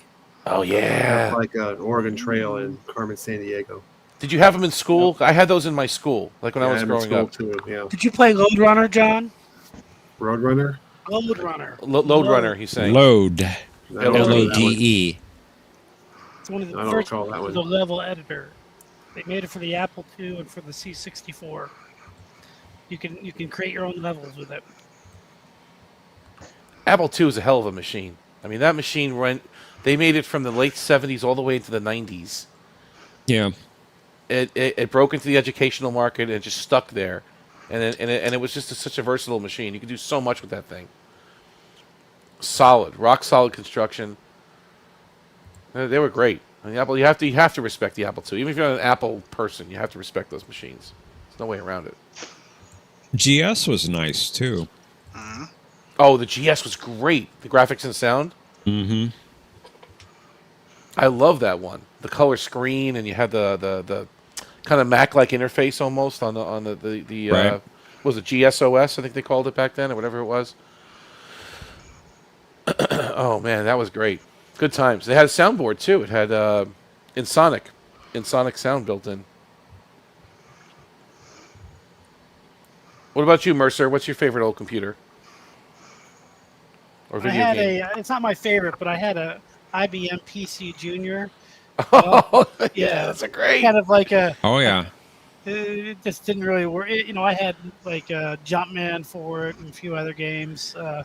I played King's Quest 2. Oh on yeah. that, made by Sierra. Sierra Online, yeah. Roberta Williams, I think, designed it. I think it's a primitive version of like Breath of the Wild. It's like the same kind of game, only much more primitive in terms of the technology. I also had a Commodore 64, which, like I said, had Load Runner on it. We had Karateka. We had Raid Over Moscow. Karateka was a good game, yeah. We had Raid Over Moscow and Beachhead 2. Beachhead is where the island is taken over by the dictator. So you could choose to play the dictator or the guys that are storming the island trying to take it back. Choplifter. Choplifter. Choplifter, yeah. Great I had game. As you know, I had the Sega Master System, which is my favorite system. I like it. I respect the Master System a lot. I love it. I love it. I love the 3D stuff that came out for it. I love the Atari 2600. Love it. I think it's great. I still have mine. I could play Asteroids all day. Defender was great. Defender was probably my favorite game on there. And Pitfall 2 obviously was great. Have you ever played Defender 2 or they also sold it as Stargate on the 2600? I don't think so. I don't remember that. That was a great adaptation of the arcade Stargate game.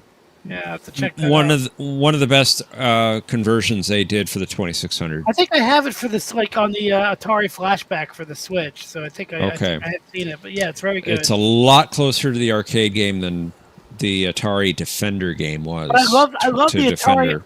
I love the Atari Defender game because the laser blasts that you shoot are bigger than your ship, and when you fire them, your ship disappears and it's replaced by the laser that you're firing. I thought that was so cool to just destroy everybody with that laser. It was just fantastic. So I have very strong memories of that version of that game. I love the artwork that they made for the Atari games. There's a book of art that you can buy with all the Atari art. The Atari art. We have that book at my library. Yeah, the artwork. I wish that they had artwork like that these days. They really don't. In fact, kids today would probably buy a game thinking that the graphics are going to be great. They're really not. But they're like, look at this cover, But the artwork helped with the imagination because you needed your imagination for those games. Absolutely. Because they were so primitive. So the artwork kind of helped your brain kind of. You know what I mean? It just helped you get into the mood for those games. Artwork. It was just great artwork. But the Atari artwork had a special flavor to it. You're right. I love I would have any of that stuff as posters. I would take any of that stuff, put it up on the wall. It has that cheesy 50s sci-fi pulpness to it that they they just updated. Just great paintings.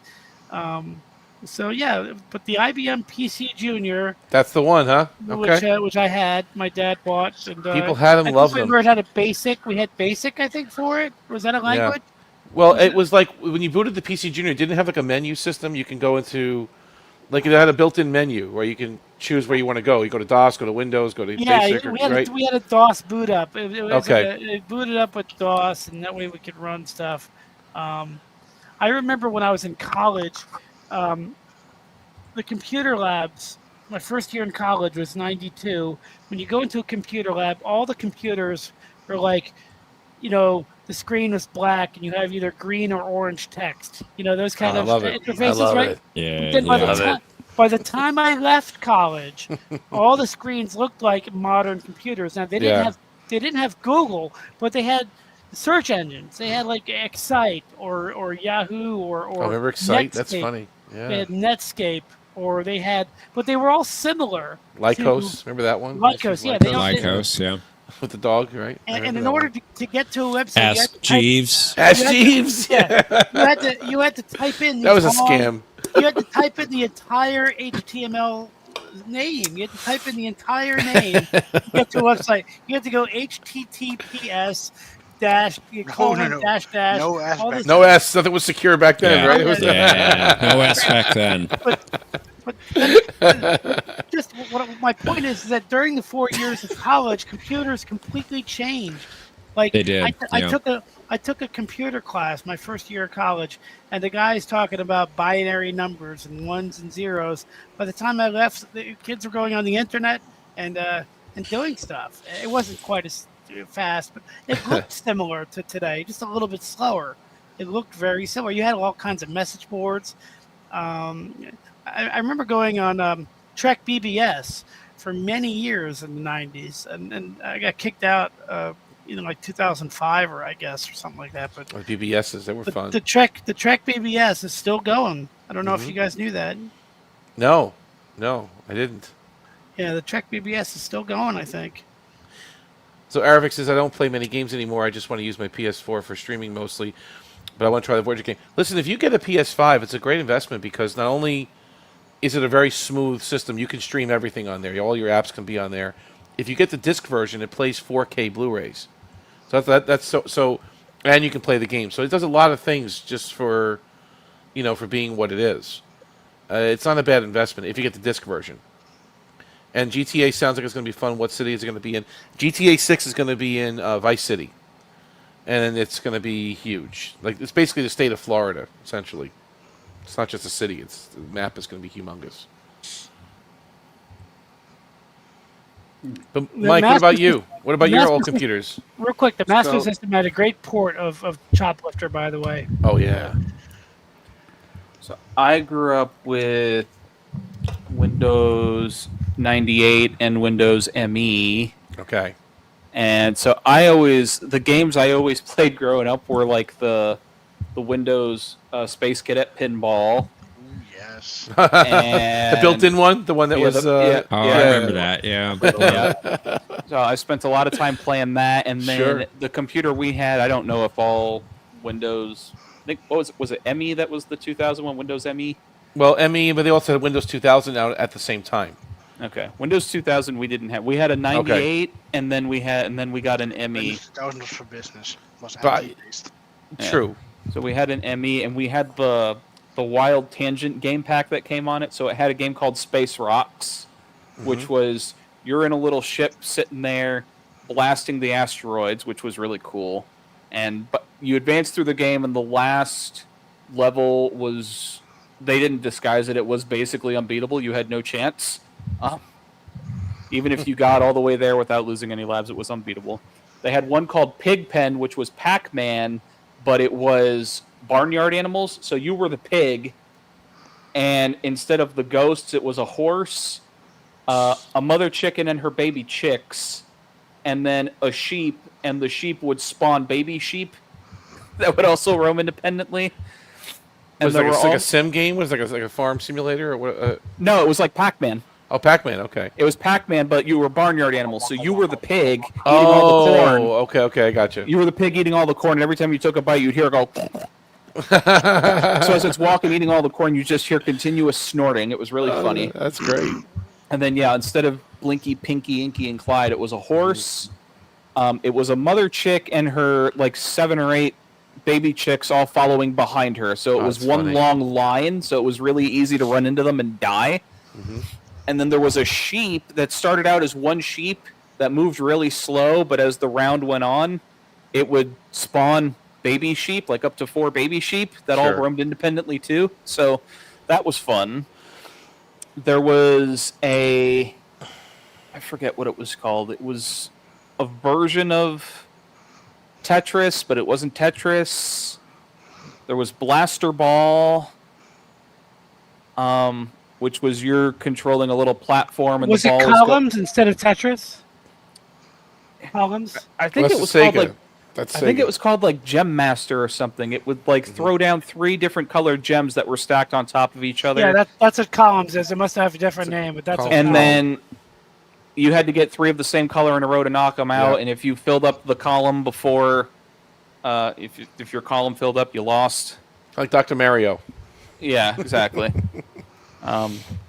And then there was a racing one. And I love Dr. Mario. I think Dr. Mario is fantastic. I played that for hours. I played those all the time, and I remember Dad and my brother and we had one of the early Microsoft flight simulators. Oh, those were great. Yeah. Those were great. FS4, FS5. They got really good right around then, right? Yeah, I forget which one it was specifically, but we had one of them, and we always that was always our thing at night. Dad would be like, "You know what? I'm gonna go fly a plane." So, and then my brother and I would go in behind him and watch and Flight try to do it Simulator ourselves, 98. and we were terrible and always crashed. Mhm. You know, that was where my brother's interest in planes started, and he works at the Charlotte airport now. So, Oh, really? And so he started with Flight Simulator. His interest in aviation. he's loved planes his entire life. Oh, that's great. He's loved planes his entire life. As long as he collected the little, model metal toy airplanes, the Matchbox toy airplanes, Sure. the foam runway pieces. His favorite kid show was JJ the Jet Plane. Wow. He's loved planes as long as I can remember, and now he works at the Charlotte airport. That's amazing how that works. Yep. So, but yeah, I think that was pretty much. And I played Carmen Sandiego a lot. I don't know how many Carmen Sandiego games I had. At least 3 that I can remember. 4. There was Junior Detective. There was Where in the USA. There was Where in the World. Oh, Carmen Sandiego. Yeah, yeah. I played Those a were good. lot of Carmen Sandiego. I liked liked playing learning games as a kid because I was learning stuff, but it was also a game. It's fun. Exactly. Yeah.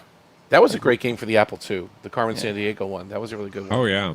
I never watched the Carmen Sandiego game show or the TV show. I never watched them, but I played the loosely games. connected to the games. It's not exactly, it's connected, but it's not the same, really. Remember Rockapella? Yep. Oh yeah, The Rockapella. Yep. That's where where they in the world is Carmen Sandiego. Right? Oh my goodness, John, that's Think funny. what else? Played a lot of the Freddy Fish. I played the hell out of. Yep. Backyard baseball. All the backyard sports. Well, not all of them. Baseball and football. What else did we have? We had. Winter games. We had Reader Rabbit. I played a lot. The Jumpstart games. I played a lot. Trying to think if there was anything else really. There was a Disney Dinosaurs game that I like to play. Even though the dinosaur movie is not considered a good movie, the game was fun. I can't think of anything else, but yeah, that was our computer for a long time. We got that one when I was to give you an idea of how old I was or how young I was. The first computer we had that I can remember was a Dell computer, and it fried you're one a bit day. younger. You're a bit younger. All right, so that makes sense. Yeah. I just turned 30 a couple months ago. Yeah, so that's. But the first computer we ever had was a Dell computer, and it fried itself. And so that was the Windows 98. We ditched it for an HP, and I remember when the day we ditched the Dell and got the HP one, I remember crying and going, "No, bring back the Dell computer," because it was the only one I had ever known. So that's funny. I was not happy. I was at most I was 5 at the time. So both my parents work for the government, and they used to take me into work during the summertime sometimes, or when when school was closed. So I was exposed to all this amazing IBM mainframe stuff from the time that I was 5, 6, 8, 10. Even when I was a teenager, I used to spend my summers working. They got me a job there, basically working as an intern in the computer center of this government office, and they had an IBM AS400 mainframe, and I learned how to operate it. I learned how to clear the printer queues. I used to clean the tapes, the tape heads with alcohol, and it was really an amazing experience to work on that old machine, and it did so much. It did payroll. They printed checks. They did tax forms. They did, all this stuff out of this one mainframe box. It ran the whole Order to chaos. Yeah, but it fascinated me how these programs were written in the 70s and 80s and 90s, and they still functioned. They still running even today. There's so much running on mainframes that people don't even realize. Now it's all virtual. Oh, yeah. They don't have the machines anymore. They're running on the IBM cloud mostly, but it's still the same code. It's the same everything, and it just fascinated me. So if I had to pick a machine, it wouldn't be a mainframe necessarily, but maybe like one of those PS2s from the early '90s, those old 286s, like that runs WordPerfect. Maybe WordPerfect 4, WordPerfect 5, with that blue screen, with the clicky keyboard. Like that's to me that's perfection in retro computing. I even have a replica keyboard of the Model M and the Model F. I've got all those, knockoffs they have now, but those were just great machines. Those IBM stuff back in the day, but my first computer in my house was again probably a business machine again because of my parents, a K Pro 10. It was a CPM based machine, 10 megabyte hard drive, by the way. That was a big deal back then. So it was a CPM green screen portable computer, luggable computer. It had two disk drives and a hard drive, and it was. I used to explore that thing too. I used to go on, and it's a CPM machine. You can't really do all that much, but WordStar and had some games on there, and it was different time back then. But that's what I remember. I didn't get really on the 8-bit bandwagon, honestly. I never really was on that. But now I'm part of like the retro enthusiast community. I want to explore the 64-bit or maybe like the IBM. The Ataris, like you were talking about, Jeff. Like those, I want to do more with that. I want to see what I can do with those. But who has the time right now? But if I could, there is that. Yeah. It's funny. It depends on when we grew up with different experiences with computers. Aravic is asking, what is Trek BBS, Mercer? Oh, it's a website.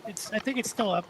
It's just a place where they have, a message board where you can, leave a topic, about an episode or a topic about Star Trek, and then people will respond. It's kind of pre-Discord, kind of a bulletin board system. So, they divided it by series and, other science fiction. You just got, precursor to forums and such. Yeah, it's basically just a forum. And so let's say you go into the Enterprise forum and you say, you might have a question like, is Trip single the whole show? Or I don't know, just whatever you want to write about and people will answer you or whatever. You can still find Mr. VP there. It's not canon. Yeah. So I use that a lot. He's trolling Trek BBS. Is that what he's doing? Before Discord. In the late '90s, I was using it all the time. Just to talk about Star Trek and science fiction and just movies. I was on, Trek BBS a lot because during the late '90s we didn't have like what we have now. So. BBSs were so cool back then. You actually dialed up into them. You had a phone number that you dial into. Everyone had a different number, right? You dial in. It was like a Telnet thing or whatever it was, a terminal. Oh, those are so cool. I think the Trek BBS is still up. I think it's still up. You just go to. I went to trekbbs.com. It looks just like a forum now to me. Yeah, that's all it ever was. It was okay. It wasn't a true bulletin board system. It was just a forum, but it looked a little bit better. I think they let it go a little bit in terms of how it looks. The colors are terrible now, but it's still basically the same as it always was. You just see like, welcome to the Trek BBS, this general Trek discussion, each of the shows, and then they added a streaming era of categories, the movies, regular science fiction, regular TV.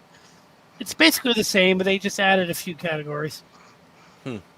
It's always looked this way, except for it looked a little bit better way back in the 90s. Today it looks the colors are garbage.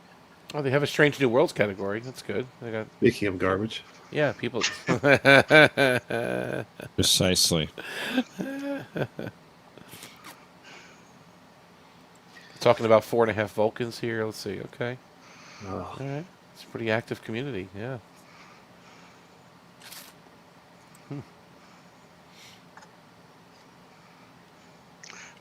I don't remember my name on there on the check boards. It wasn't Mercer. It was something else. Because obviously, although my name is not named after Captain Mercer, Captain Mercer wasn't a thing back then anyway. So.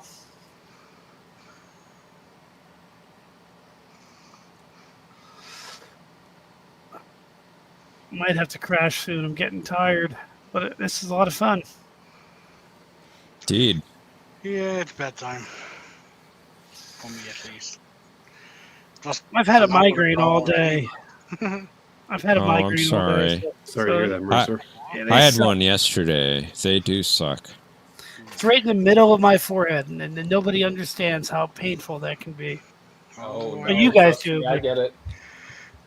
Yes. I get lots of those. It just causes me to be cranky and to not want to do anything. How can you be cranky when you have normal? Well, because she's sleeping. When she's sleeping, she doesn't come over and make me feel better. Well, wake her up. She's on her tower. She's on the top of her tower. Normal. Yeah. Hold on. Let's see if I can get her in the picture. I don't know if I can. Let's see here. I don't know if I can do it. Let's see if it works.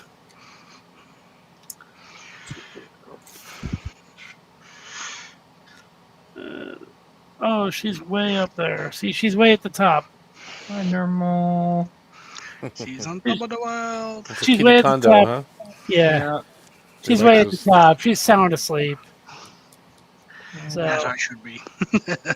she knows when to I should sleep. be too, but at this point, I may as well stay up all night. I have to be up in There you go. less than 5 hours anyway. And there's somebody. Wow. There's somebody from the planet Vulcan on my avatar there. It's Darth Vader. Darth Vader, yes. An extraterrestrial from the planet Vulcan. Well, I have about 4 hours if I go to sleep in 20 seconds. Well, good luck with that. Yeah, that's not going to happen. I don't have to work, but I have to drive my parents to the airport. Ah. Oh, okay. They're taking an anniversary trip. Nice. Anniversary is in a couple of days, so they're leaving on a. Oh, happy anniversary to your parents. Yeah, happy anniversary. Let me ask you, Omni. There used to be something called MAME. Do you remember MAME? Yeah, the arcade Oh, yeah. emulator, Yeah. multi arcade Can machine. you still get that? Can you still get it? I Yes, want to play Tron. it's around. It's around. I want to play Tron, but I'm afraid to download it because I don't want to get a virus on my computer. Well, yeah, you have to be careful, but I mean, it still runs. Virus. He thinks he gets a virus. The main core is still being used. Like in that retro machine I was talking about, that Mister project that I have, it still uses those cores. There's different cores you can use to emulate, and MAME is one of them. There's a few other Retro Arch is another one. But yeah, MAME is still kind of around. You can play the old arcade stuff if you want to. Yeah, I'd like to play Tron again. I think Steam is not a place to go for the retro games too, but I don't really do much with Steam. But you can go there too. Really? Oh, good night, everybody. Good night. Good night, Patrick. Thanks for joining us tonight. Thanks for being. Sleep well. Thank you. Good night, Patrick. Take care. Can't wait to see your Enterprise. Oh, he's gone.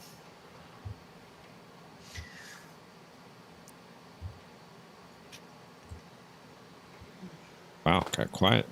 Yeah. No. It's I'd like to be able to play. They made an arcade one-up of Tron, but man, it's very expensive and it's very hard to find. Yeah, the emulation is really good nowadays, as Professor was saying too. You can get these things pretty easily. Like you said, be careful what you download to your computer. That's for sure, because that could cause you that's some why I'm trouble. not doing it. Yeah. That's why I like those little consoles, those little, TV connected ones, because you can't really break those too much. You can't get viruses on those too much. Well, maybe you can show me one day. Yeah. Well, the main project is I mean the Mr. project is amazing. Matthew is involved with that too. It's such a cool thing. I mean, you have to build it, but that's not hard to do, and it hardware emulates all the arcade games that you can imagine, and so much more. Consoles too. Like, in fact, the name Mr. is it's Amiga and ST. So it originally was designed to emulate the Amiga and the ST, the 16-bit stuff. But it grew into retro gaming. That's awesome, man. Yeah, it's pretty cool. I'm gonna get into all that. I'm just can't do it tonight. I'm just very tired. So I haven't played it in a long time. Everyone's busy. Everyone's working. I mean, we're doing a lot, with these things lately, with these game shows, and it's fun. But who's got time for these things anymore? Right. Yeah. I certainly don't. Right. I wish I did. I mean, I wish I had 6 months to myself and I could do all these things I want to do. But life happens. Life comes first. You got to take care of your family. You got to take care of your business. There are times I just wish I could watch the Star Trek reruns all day without stopping. Right. I mean, it's like I never get sick of them. Really, I mean, once in a while I get a little like I want to watch something else, but for the most part, I could just watch them all day. And not bug anybody, not spend any money. Nobody gets disturbed. Right. That's funny. So yeah, so I wish I could. I wish I could do that. Mm-hmm.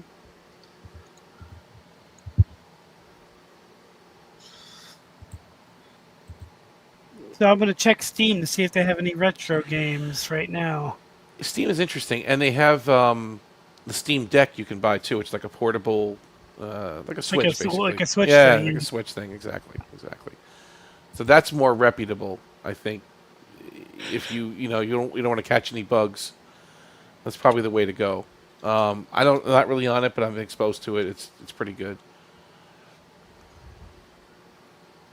Interesting. Mm-hmm. So they do have Tron 2.0, but I don't know if that comes with the original. Because when they made Tron 2.0 for the Game Boy Advance, it came with the original arcade game. Mm. Remember the Game Boy Advance? That was a cool one. Yeah, I had one of them. Yeah, I used to love my Game Boy Advance. I had the original Game Boy. I didn't have the Advance. The OG black and white one. It was like green and but I love old games. I love I have the Star Wars vector graphics, which I'm going to sell because I just need to clear out some room. But I love that game. Believe me, I don't want to sell it, but I'm going to. I just love those old games. Yeah, good times. I love the fact that they were unlike anything in reality. Like as soon as you put Tron on and you're playing, the sounds seem to come from like another dimension, and you just were in this world. It was completely unlike anything that you'd see in real life. No, you're right. You go to Dark Arcade or something, you're in there, and you're right, it transports you somewhere else. It's true. It's very true. There's something magical about it. In the 80s, all the games were like that. They had sound effects that you'd never hear in real life. And when you walked into an arcade, it was like completely like being on another planet. But when the 90s came around and the game started to get more realistic, it felt more like you're walking into like a movie theater because all the sounds were familiar. Machine guns, airplanes, tanks. Right, they weren't just square waves. They were actually... Yeah. So, I love the Star Trek arcade game. Which one? The Strategic Operations game. Is that the Vectrex one? The vector graphics? Vector graphics, yeah. And the arcade that I went to, it had a sit-down model. Oh, wow, okay. That was cool. So you're actually sitting in... Yeah, okay. In a chair, yeah. That's great. You got the screen in front of you. But by the way, I have on my Steam, I'm just looking at what I have. I have an Orville interactive fan experience where you can walk around the ship and take a tour of the ship and do stuff. And it's cool. I remember when you're in the elevator, it actually plays Dan's playlist. Remember Dan? He's the guy that rides up and down the elevator all the time. Right. It's just kind of like it was kind of what they were going to do with the Enterprise D. They were going to give you like an interactive tour, and then I think they were blocked, so they got to do it for the Orville instead of the Enterprise D, the company that makes it. I played the Orville one a few times. It was good. Yeah. Yeah. It was buggy, but it was good. Android logo. Yeah.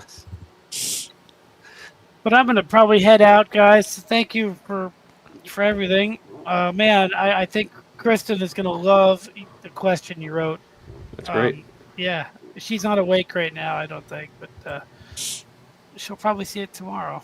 I have to say, she got stopped at least 15 times by people. Oh, I know. That some knew what it was in her head. A lot of them didn't.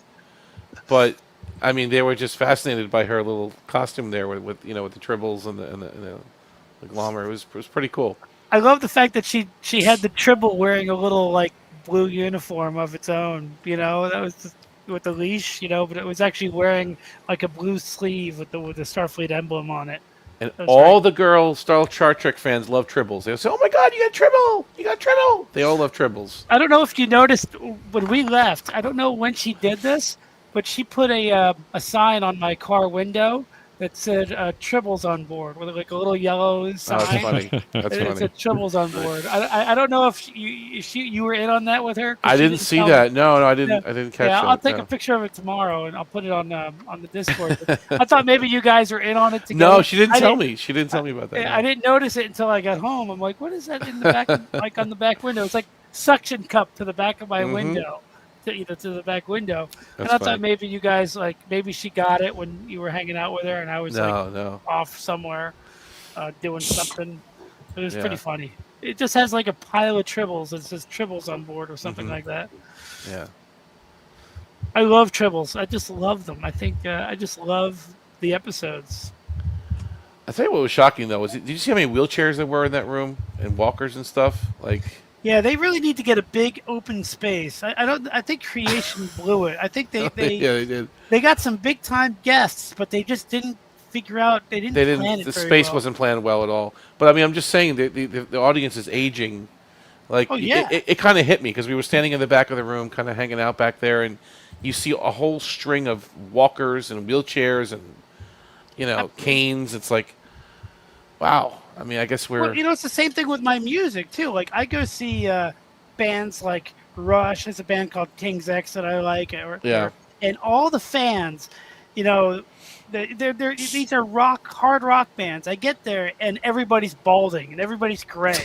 They're not quite in wheelchairs yet, but it's not like you're at a show like when we were kids, and you're just going to mosh. No, everybody there is like, you could just see, like, the need for Rogaine, like the whole sea of people. Nobody has any hair, or all their hair is gray. But there was a lot of young people too, though. I know what you're saying. Yeah. You're right. It was a mix, but it's eye-opening to see how we're aging. Like the Star Trek fan community is getting older.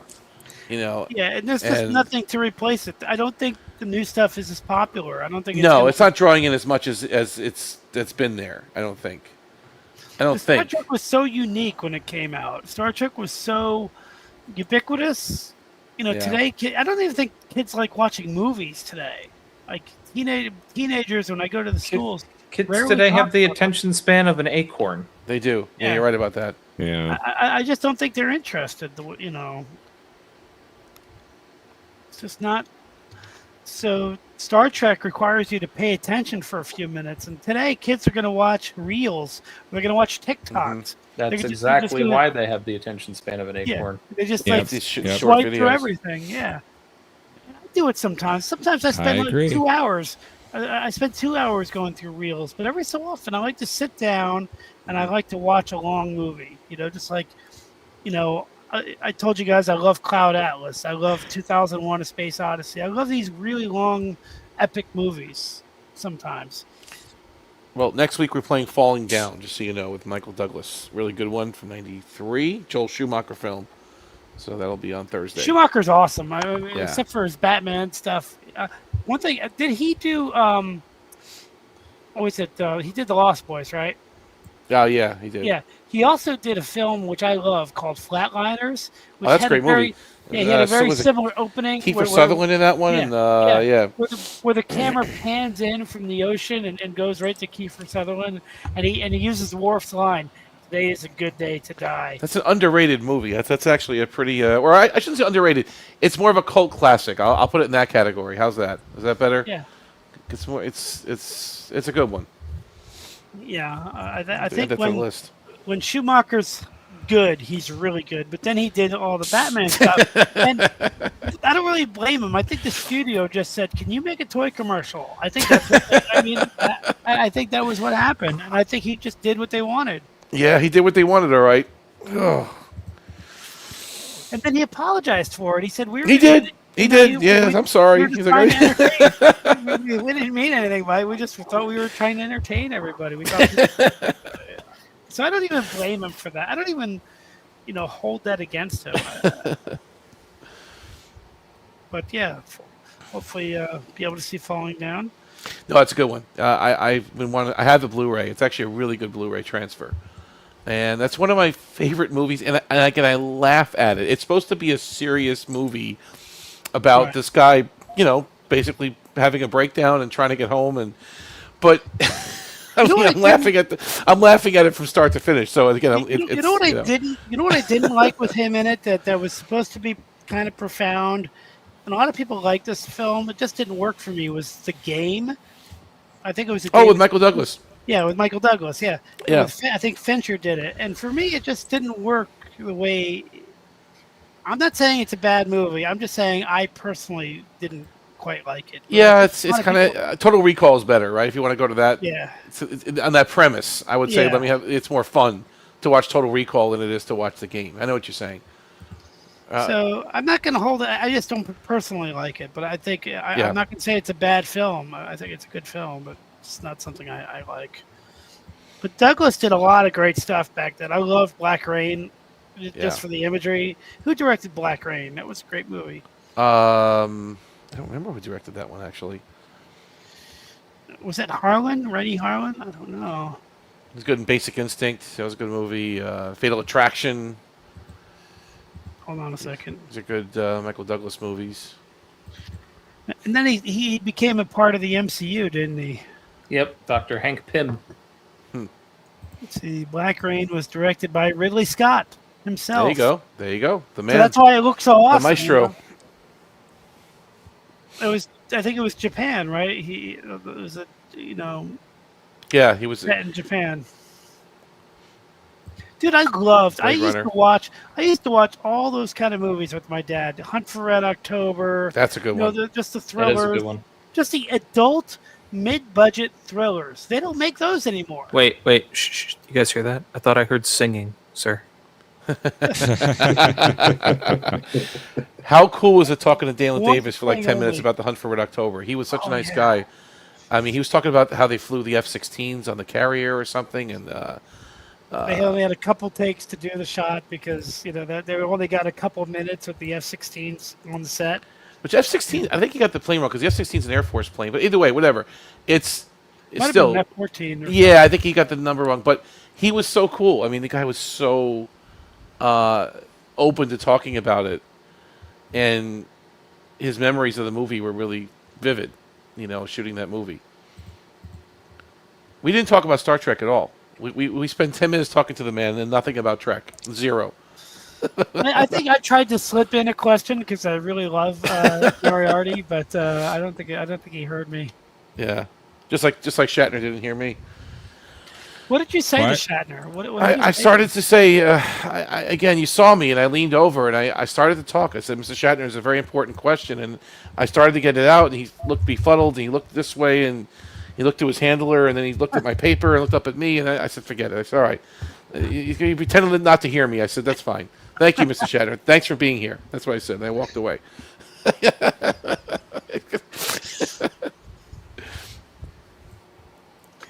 I'd look befuddled too if there was a Borg drone in front of me asking me a question. I was asking him a serious question. I had a serious. I had my photograph. I spent my $150 to get my thing signed, and he ignored my question. I said, "Okay, that's fine. It's cool." He acted like he didn't hear me. Actually, is what he did.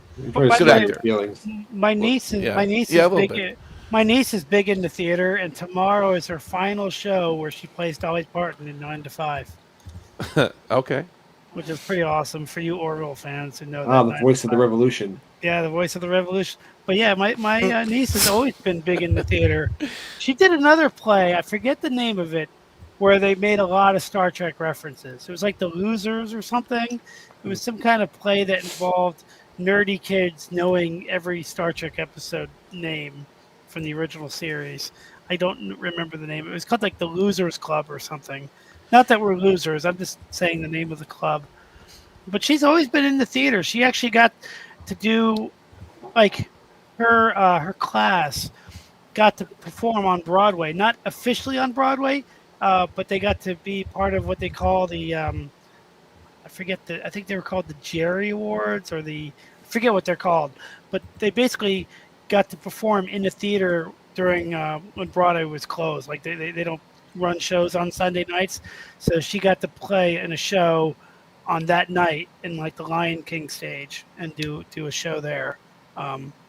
So it was great that she got to see her picture and everybody in her class, on Times Square. Like they showed everybody in the cast, in these big pictures and the lights on Times Square, and it was great because she's really into that. She's really into performing.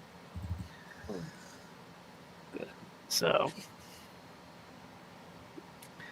dude, I was watching The Running Man. That movie is so much fun. I was just watching it the other day. Man, it's on YouTube now, isn't it? Like it's free. It's on. But how is I mentioned this in the Trek boards, but how insightful were they to think? I mean, CGI was barely a thing in 1987. I think it had just come out, the idea of using CGI, but they were thinking ahead to the idea of taking a stuntman and using CGI to graft. Oh, Jesse Ventura. They changed his face they changed somebody else's face so that Ben Richards was the guy getting killed. They killed him, and it wasn't him. They superimposed his image. But the fact that they thought of that, because they couldn't do that for real back then. They could do it now, and they could do it maybe 10 years from when that movie came out, but they could not do that. The fact that they thought of that, I think, is just remarkable. The fact that it even occurred to them that would be a thing. This is an example where the movie was elevated by the soundtrack too, because Vladimir. Yeah, exactly. Because if it didn't have that soundtrack, it would be a little bit of a lesser movie. You have to admit that. You have to say. What do you like? The score that Silvestri did for Predator or Vladimir's score for Running Man? I like synthesized. I like Faltermeyer. I think he's really, really good. Although Silvestri did it. No, listen, Predator's a great score. You could listen to that. It's a great movie. It's a great movie. Came out the same year. But Faltermeyer, he raised it up. I mean, Faltermeyer did he did Top Gun. He did Beverly Hills Cop. He did this one. Good. Oh yeah. He inspired a certain guy from Knight Rider. Well, the producers told the producers told Don Peake to copy that sound. He goes that do it, just do it, do that. No, that movie was hot. No, it was a hot movie back then. It was a big deal, and it had that synthesized sound. They go, we want that sound. We want to hear that. So he was told to duplicate it, and he did for Junkyard Dog. Was that the episode? Yeah, but it was Junkyard Dog. Yeah, The Running Man was a real, all the stuff that I went to see that movie for, basically Arnold killing these bad guys with silly names. That's great. That's all good stuff. But what holds up is all the stuff involving the show itself and the villain that what's his name played, Richard Dawson. He was fantastic. He was great. He was great as the game show host. He was fantastic. He was great. Killian. Was his name Killian or something? Killian. Yeah, they should have given him an Oscar, dude. He was fantastic. That would have been so great for him to get it because he was so good. Right from his first scene because he was cranky. He was a cranky. He ate it up. Night, Brad. Dawson. All that stuff was so interesting. You go for the gimmicks, but then you realize the gimmicks are the worst part of the movie. You go right from the first scene when he runs into the janitor, and the janitor's like, "Oh, I'm so sorry, I'm so sorry," and he's like, "Oh, it's okay. What's your name?" And then when he gets into the elevator, he says to his handler, he says, "If that guy is sweeping floors tomorrow, you won't be." Just a slime ball, just a slime ball. I know, exactly. That's what he is. He's so good. He doesn't change either. He doesn't ever come around. He's just a slime ball from the beginning of the film to the end of the film, and he's not apologetic about it at all. he's just fantastic. He's one of my favorite villains, actually. Just absolutely way up there. Yeah, he's good. He's good. And who would have thought that this guy that does the Family Feud would be a great villain? I don't know how he even got that because it's almost like he's playing himself. Like it's Right, but he's not. But they thought of it. They probably thought he would be, but he really wasn't playing. It's like if they took Bob Barker and put him on a, you know what I mean, in an Arnold Yeah. Schwarzenegger movie. It's like you couldn't even imagine it, but somehow it worked. Like it actually worked. He was, playing a game show host. Playing a game show host. Yeah. And I like the fact that Mick Fleetwood was in that. Did you know that Mick Fleetwood was in that movie? Listen, Mick Fleetwood had a bigger part in there than he did in Star Trek. Let's put it that but way. he talked about Star Trek. Wow. But he talked about, he actually made a Star Trek reference in the film where he's like, "You have the con," and then like, "What?" That's right. He did say that. You're right. That's he's true. like, "What are you talking about?" No, he actually had a lot. He had a lot to do in that movie. He had a lot of lines. Like he was a big part of that movie. You know, one of the scenes I'll never More than forget. just a fish. I love this in Back to the Future as well. Any scene that makes fun of inflation, like in Back to the Future 2, Doc is like, "Go to the Cafe 80s and get a Pepsi. Here's a $50 bill." Right? I love that. Right. So in the Running Man, they're like hanging up by a vending machine, and they're like $8 in quarters for a soda. And I'm just like, it's so funny to me. Every time they make fun of inflation in a movie, I just start laughing because she's like in there. Her and her friend are trying to find all this money in their purse to put in the vending machine for like 5 minutes. It's like, but by the way, speaking of Back to the Future, you can actually order Pepsi Perfect cases if you, but it's pretty expensive. Pepsi Perfect. What does it even taste like? Like, is It's it just Pepsi. It's just Pepsi. Okay. It's just, Okay. They call it Pepsi Perfect because they want to put it in this gimmicky bottle. And it looks like it's from the future. It's just Pepsi. Yeah. It's pretty cool. But my verdict is that Predator is still a better movie, but I think The Running Man, which came out the same year, had more on its mind. I think it had a lot more that the creators wanted to satire. It was like a satire of media. So I do think Predator is still a better movie, but Running Man is very underrated. I love it. Yeah. You know me. I love the cheesy '80s stuff. You know that. So Yeah. it's right up. And I'm laughing at the movie. I'm enjoying it, but I'm also laughing at it the whole way through. And that's the kind of movies I like.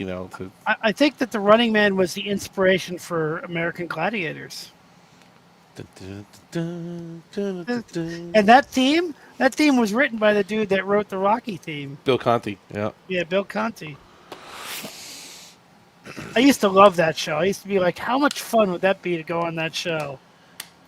Just think about Saturday afternoons back in the early '90s. You had American Gladiators. Oh, and by the way, reruns of Airwolf and the A-Team and Knight Rider. They were on Saturday afternoons. Okay. You had American Gladiators. You had WWF main event Saturday night, though. That was more Saturday night. But you had that. We had a lot of stuff to choose from back then. It was a fun time to be watching TV in the if you had a Saturday or Sunday. I loved like waking up like at 2 or 3 in the morning in a hotel. I was with my family, and I'd wake up at 2 or 3 in the morning, and there it was, Mystery Science Theater 3000. Ah, great show. Mystery Science. Oh, that's the guys sitting there watching movies. Yeah, they're funny. Yeah, Yep. so good. Well, gentlemen, I'm gonna head off for the night. Yeah. Take care. We need to be up All early. right. So. Yeah, Thanks, I think Mike. Take care, Mike. Thanks for let you guys joining off us. the hook. Good night, Mike. Good job Have a good yesterday. night, everybody. Thank you. Good job tonight, Indeed. too. Yeah, you did great, Mike. Yeah. Yeah, I miss those days. Miss all those days. I mean, I on Facebook, I don't use Facebook for normal things. I just use it to get on movie sites, entertainment, and music. So I joined all those retro pages, whether it's American Gladiators, Knight Riders, Star Trek, Oh yeah. 80s movies. I joined all those pages just so people could talk about it. I love that stuff. I mean, people were asking me when I was going to stay home this summer because of my procedure, are you going to get bored just watching the same old stuff? I'm like, no, hell no. I'm going to watch, Gambit, Part 1 and Part 2 about 4 times because I love that episode. I love watching, what's his name? Tim Worthy? What was his name? Jim Worthy? What was the guy's name? The basketball player playing Klingon. Is Oh, the big guy. Yeah, he was like a foot taller than Michael Dorn. Yeah, he was a big dude. He comes in, he has like no dialogue. I think they wrote that just to fill up the time. I think they just didn't have anything to do. They just wrote that just so that they could fill the time up. Because it served no purpose. But I loved it. Anyway, I think everybody wants to crash. I think I'm going to crash. I would stay on a little longer, but I got a terrible migraine. So. Well, I hope you feel better. Yes. Yeah, well, Normal's not helping Take care me of right yourself. now. Yeah, we'll do. Normal's not being very helpful about that. She's minding her own business. Well, good to see you guys. Good job tonight, Omni. All right. Thank you. Yeah. Thanks for joining us, Mercer. All right. Take care of yourself. Feel better. Thanks, guys. All right. Talk to you later. All righty. And what's the word on Babylon 5? You heard anything, Professor? I've not heard a word. So just stay tuned to Matthew's channel to see if we'll be having our stream Tuesday. So absolutely If nothing we has do- happened. Nothing has happened. There's nothing to report. Exactly. Got it. Okay. All is well. Precisely. Okay, got it. Well, then hopefully we'll have Babylon 5 on Tuesday night, and then we'll have our next episode of Jeopardy next Saturday at our usual time. Fabulous. I believe this Friday is Patrick's turn for Wheel of Trek on his channel. That's the way I understand it. Awesome. So, hope to see you guys there. Thank you for Right. joining us. Thanks, again. John. Thanks, Jeff. And have a good night. Thank you, Omni. Take care, guys. Have a good night, all. Justice for Javen. Absolutely. Who?